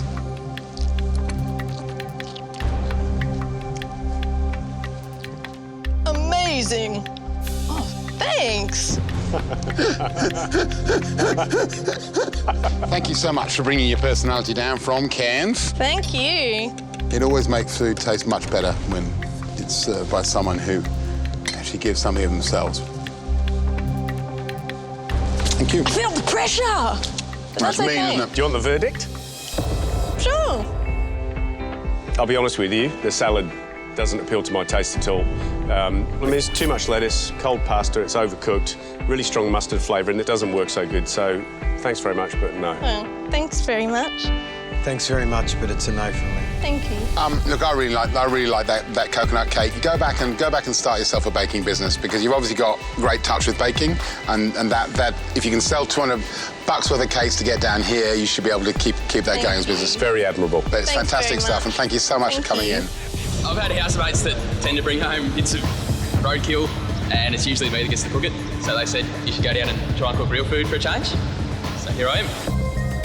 Nick Wilkerman has made his first ever trip to the city. He's here to show off his bush cooking skills. I work as an adventure guide, so I do a lot of rock climbing and hiking work, all that kind of thing. And so a lot of my cooking is done on fires or in camp ovens, on little stoves. So this is all a bit foreign, just going from that kind of thing to the fine dining. What are you cooking today then? Cooking a chicken jolly. It's a big piece of breast chicken, I suppose. I like the actress, that's the only parallel I can draw.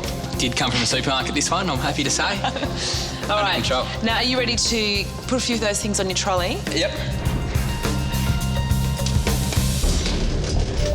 What's with the woolly hat, mate? It's like 30 degrees outside. Yeah, it keeps the hair out of my eyes. I'm in the middle of a stupid bet so you can grow their hair for the longest. So what have you got? It's called a chicken jolly, named after the actress. Chicken jolly? Yeah, it's chicken breast. It's infused with white wine and it's served with fettuccine, parmesan, avocado and almonds. What do you do? Yeah, I was about to go into that. I actually work as an adventure guide and I spend months at a time out in the bush. So do you fish? Do you shoot? Try to. I don't. Generally, I'm just the cook. But just like these guys, they cook and they send people out to go and get stuff. That's right. Yeah, Pretty good idea. Good what happens. So if you're cooking, where else do you get your ingredients from? Eating the odd bit of roadkill. Sorry?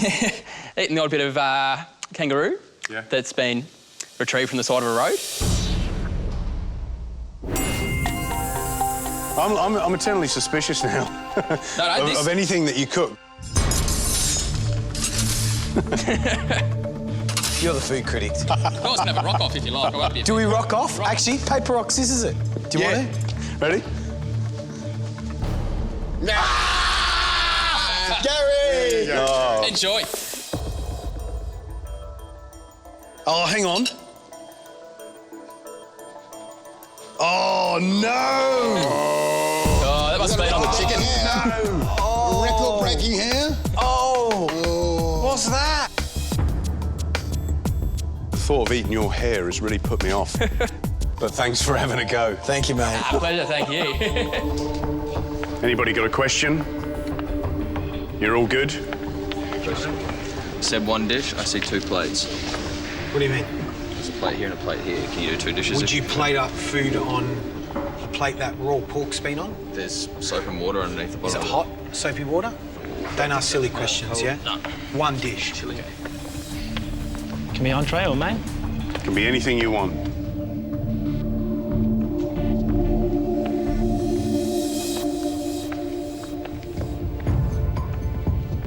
And just so you know, we're looking at the top 20 today. And based on this challenge and everything else that you've done this week, that's how we, as judges, will make the decision. This is the most important dish you'll ever cook in your life. Cook like the world's watching. Cook like no one's watching. Make it happen. This is it. Okay, good luck, everybody. Your 30 minutes starts now.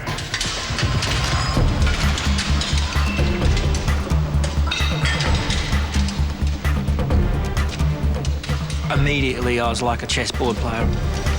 I just tried to find something as simple as I could, as fast as I could. Take your time, have a look at what's there, concentrate and come up with something good. Gary, I've done some wacky shit in my time, right? I'm not going to say I haven't. All right, I've cooked some weird stuff, but can I tell you, pork and chocolate and croutons, it's a fine Becky, line, isn't it? What's that all about? Look, we've got a few desserts. There's a few people taking a chance. Eggy bread, some people... Eggy bread, yeah. And that's our vegetarian, isn't it? You know, she's decided to do something different.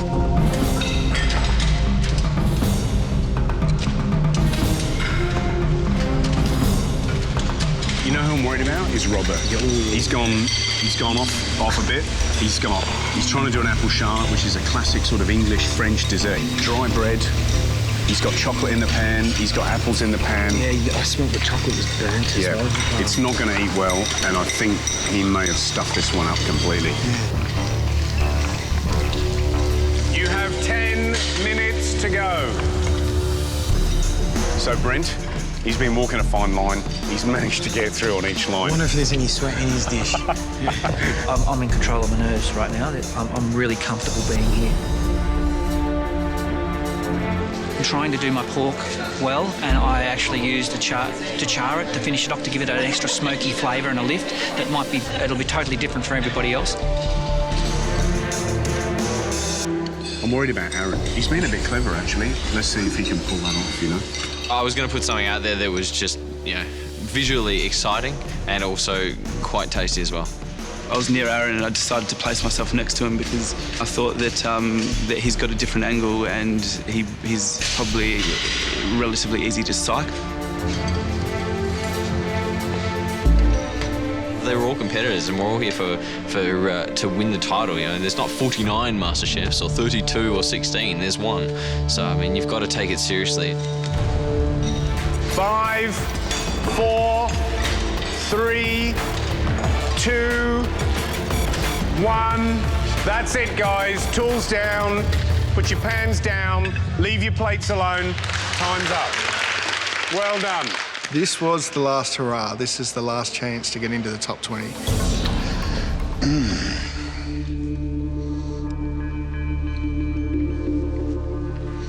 So on the menu, that's going to read pork sandwich with chocolate, is it?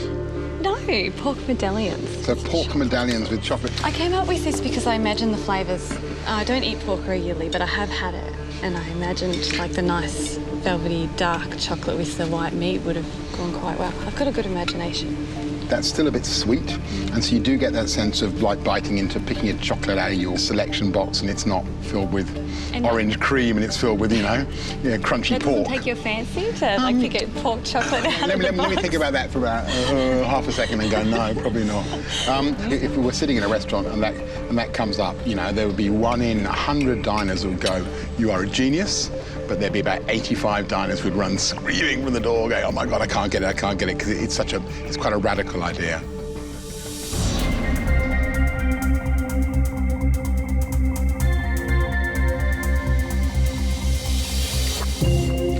That's great. If you'd had the confidence to do that, and we'd be going, "You're a genius." Lucas, could you use that as a little putter? You would struggle. It's very petite. Absolutely on the money. You look disappointed. I am. It's unfortunate. Yeah, you've really undercooked it. Andre, George. you good? What do you got in there? You've made a pocket, yeah? I did make a pocket, yeah. I think that I've slightly overused some of the flavours in there because I don't think I should have, sort of like a salsina on top, but I don't Are you telling me that you've overused it, or because you're creating an image in my head now, yeah? Okay. Well, you can try and bullshit me if you like, you know what I mean? Don't have to always, Yeah, you but know. I'm not, Okay.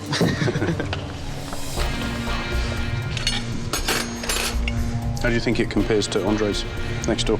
Very different, two different dishes? Yeah, it's a different dish. I mean, if I had to compare it, I'd say this is a more sort of French traditional style, something like classic pairings as opposed to an Italian-themed dish.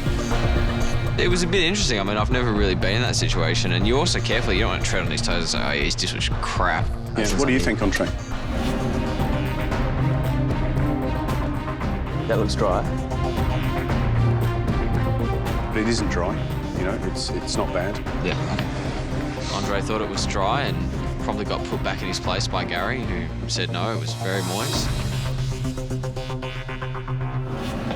Robert, how you feeling? Pretty nervous, actually. So what have you done, mate? I've attempted an apple charlotte, even though I've never... Apple charlotte, yeah? Never read the recipe or practiced it. I just thought what I've seen on TV, I could maybe put it together and create something like that. Apple, caramelised apple. I thought, you know, may as well take a risk. I thought everyone else would be doing the pork. I just thought I'd go for it. They're all pretty speechless. I got the shortest review out of anyone there, I think.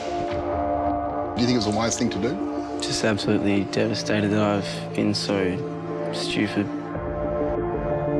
I want to prove to myself that I can pursue things if my heart really lies there, you know. Give me 3 other things you could have done, just now, off the top of your head. 3 other things you could have done that would be better than this. My first opinion was to cut the apples into wedges, layer them out, caramelise them, but not with too much sugar, do the pork, and then make a mayonnaise with the egg, the olive oil, the egg yolk. Okay, just stop there, because you've answered a big question, but you've also... I think everyone here will sit around and go, why didn't you do that dish? Because that's a crazy, crazy thing to do. Yeah.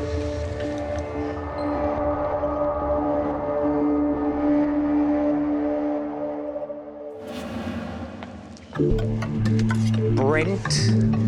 Chef. Explain to me, you've got pork chop, you've got apples, you stewed they look. Is that right? Correct. Tad sweet. How did you cook the apple? Water and sugar in the pan. There's something else in there. Tastes like butane or something. It's butane. Trick for young players, I guess. Horrid. When it got unceremoniously dropped on the side of my plate after being rolled around, one of Australia's finest food critics' mouths. Yeah, no, that's horrid. Yep. It's pretty disheartening, and I just thought I've worked so hard so far. I'm exhausted, and I felt I may have failed another challenge, and this was the big one. Thank you. I am supposed to make the dish that I would put on a future restaurant menu. So, Aaron, you're going to do something wacky for us? No, I'm just doing a modern version of coq au vin. Okay. Yeah. And what's coq au vin? Coq au vin is chicken with a mushroom, red wine, reduction sauce. Instead of presenting it as a stew, it's presented on a plate with a potato puree and... Yep. A lot of flavour going on there. Because normally coq au vin is a very, very rich dish in itself. Lots of red wine. Yeah. Good luck. Cheers, thanks. Okay. In the first 15 minutes, I knew I was going to struggle, as I just couldn't get the flavour in the stock going. I'm trying to get the chicken cooking through the stock, and I'm trying to get the flavours there so it's really not water with this subtle stock taste through it. As I'm walking, I'm looking at my dish, and the presentation is probably the best around in the competition. Tell me what you've cooked. I've done my modern spin of coq au vin. Aaron was the most confident in his dish. Well, at least he thought so. I know straight away that I've fumbled the challenge. What I admire in you is that you're very creative. It's very pretty. There's a lightness of touch. You're careful with how you think about it, but you say it's a coq au vin. It's not a coq au vin. Yeah. You know, if you read what a coq au vin is, it's a big, rustic, French dish by origin. There's mushrooms, there's bacon. It's a farmer's dish. What you've got is a red wine poached chicken. It's dry. I understand why they gave me a rollicking, because I overextended myself. Cooking's about building blocks. You need to build those blocks gently. And sometimes going too far forward, you'll end up with problems like this.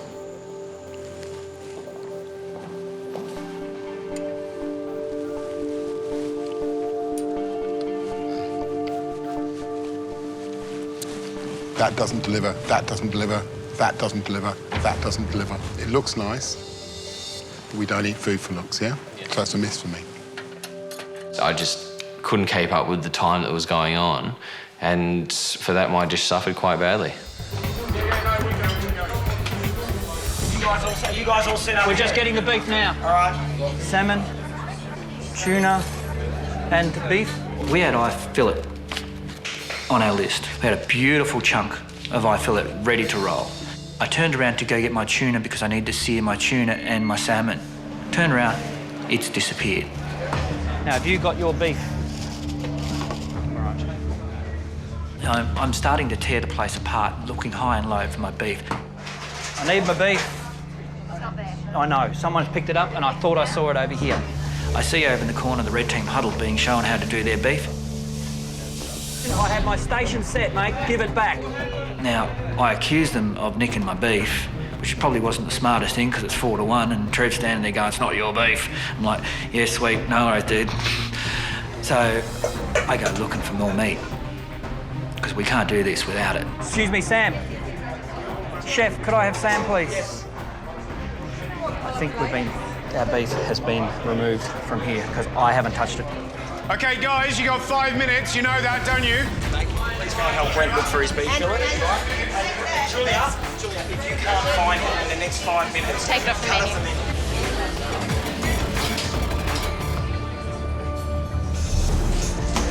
Has any of you guys seen our beef? No. Your what? Beef, no. Sammy, beef is off the menu. Beef's off the menu? Yep. Julia, can you please go to speak to Lucas and Josh? And tell them that, yep. Yep. I feel responsible for the beef goes missing because, you know, I'm responsible for the whole performance of the team. Beef's off the menu? Has to be. Why is that? What happened? We have misplaced our beef fillet. Okay. So you don't know where it's gone? Got no idea where it's gone. I know it was on our tray when we brought it downstairs. You know, in a situation like this, if you haven't got it, you can't serve it to the customer. Don't even offer it to them. Time for service was about to come up, so put our trust in one another to deliver and win. There's a bigger prize than a piece of missing beef. Was the food getting up on time? We did run out of a few things and we coped with what we had, so... There was a problem, there was a saga with beef. What happened? Yeah, our beef went missing. Went missing. Does anyone know about this beef saga?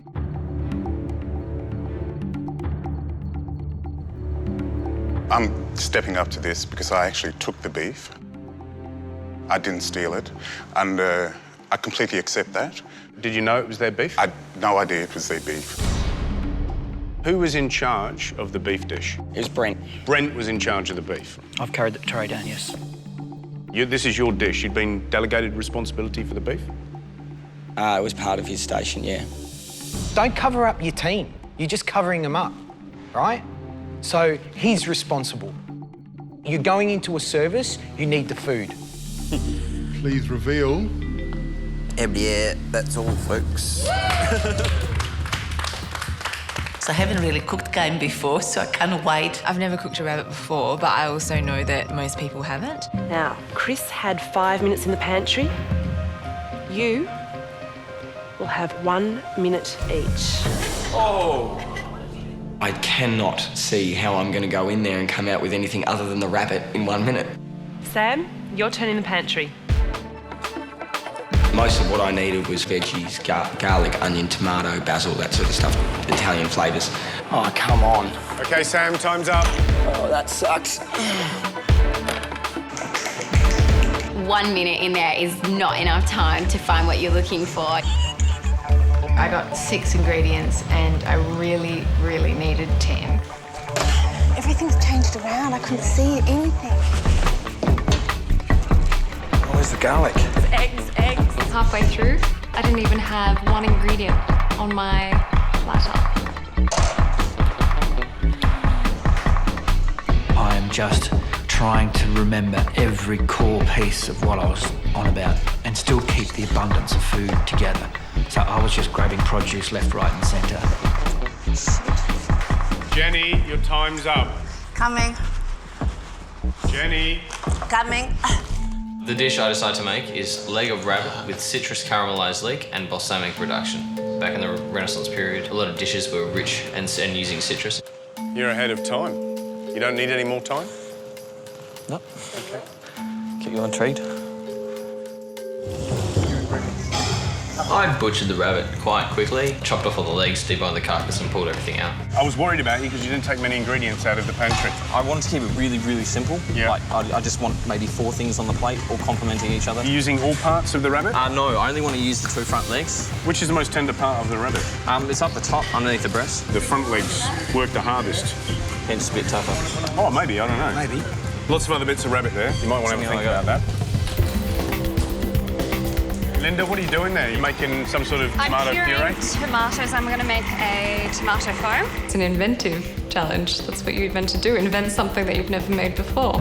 It's going to be a very refreshing thing to the rabbit. You're going to roast, you're going to fry, you're going to... I'm going to make most likely a terrine or something along those lines. What is Linda doing? Head tomato and basil, great flavours, but can I tell you, I'm a bit concerned. She said about actually to me, she said tomato foam.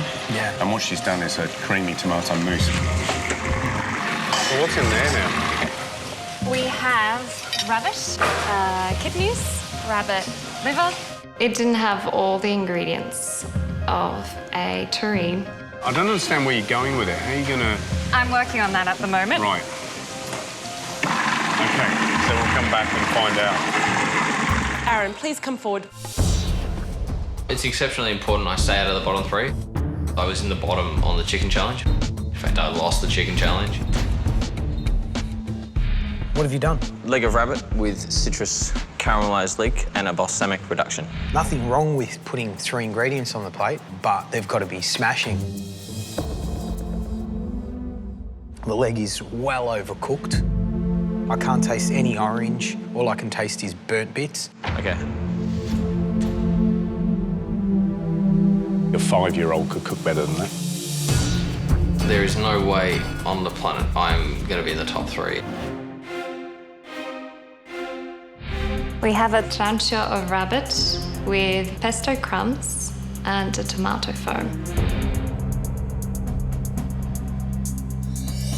Congratulations on achieving what I think you've set out to achieve, which is to deliver something that does look like a dessert. It's very big within Europe. For the joke to really work, it has to taste delicious.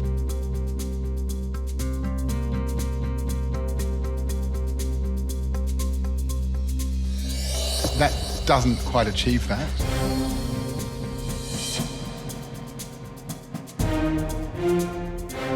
That is horrible. When someone mentions that your food is horrible, you definitely know you're in the bottom 3.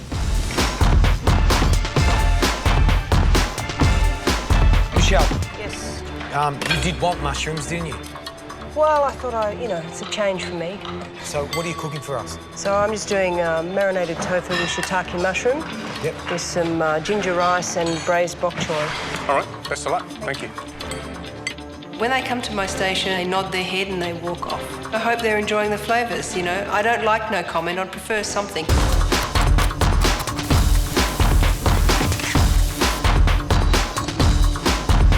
Okay, Kate, tell us what you're cooking and why. Stir-fried mushrooms with vegetables and rice noodles. And what sauces did you pick? I've got soy sauce and oyster sauce. Familiar with those or no? I don't eat Chinese food. You don't eat Chinese food? I don't. Everybody eats Chinese food. So do you cook Chinese food at all for anybody? No. You don't? I've cooked Thai before. I don't cook Chinese. Yeah, you can't rely on those desserts all the time, you know that. Good. I'm really worried about being in the bottom three today. This is definitely outside of my comfort zone, and I think that there's probably a lot more people here that understand these flavours better than I do today, so I'm seriously worried at the moment. OK, guys, you've got 30 minutes to go. Half an hour left to go. I'm contemplating just doing a different dish because this is not good. Right, Sam. Yes? Tell us what you're cooking. Rice paper rolls served two ways. There's fresh rice paper rolls, which have bamboo shoot, carrot, spring onion, tofu, and shiitake mushrooms. And then I'm also going with the same mixture. I'm going to deep fry them as well. So you're going to get the fresh way and then the cooked way. Any sort of dipping sauce or anything that Yes, you're going to just get a ginger, sesame oil, and dark soy dipping sauce. OK. All right. Best of luck, Sam. Thanks. I think I might have chosen the wrong dish. It's a tasty dish. I've made it as pretty as possible. I hope it's enough for the judges today. Tell me what you've got. Marinated tofu with a duo of mushrooms, baby bok choy, and ginger rice.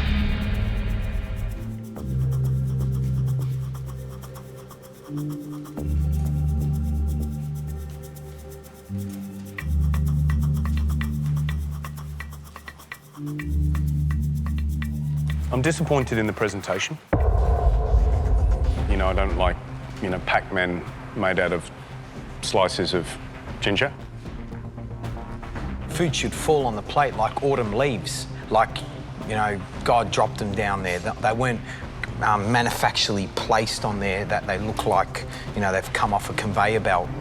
Looking at this dish, the first thing I see is these huge, great chunks of mushrooms, which aren't particularly attractive in terms of making you want to eat it. If you want to stay here, you've got to do more than that. I wouldn't say I'm dreading the moment. I'm preparing myself for their criticism. What is the dish? Tell me what it is. Shiitake mushroom and tofu rice paper rolls with a ginger, soy, and sesame oil sauce.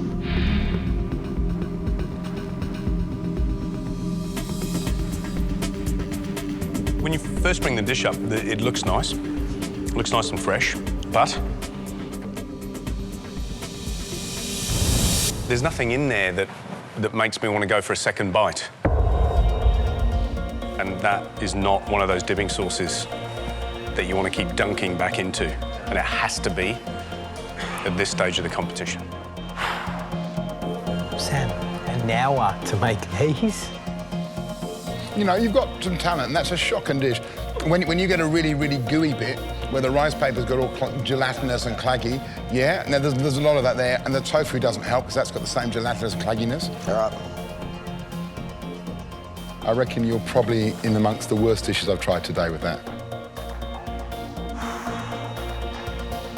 Walked away from that thinking I've taken a massive step backwards in this competition. The next dish to be tasted belongs to Kate.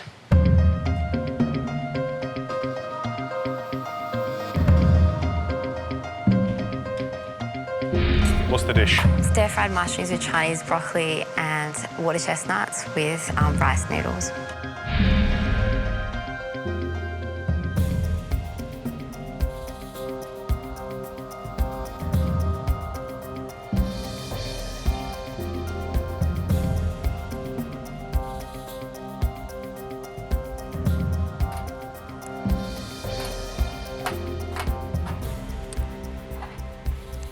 tell you straight, I think it's crap. You've taken beautiful mushrooms and spoiled them.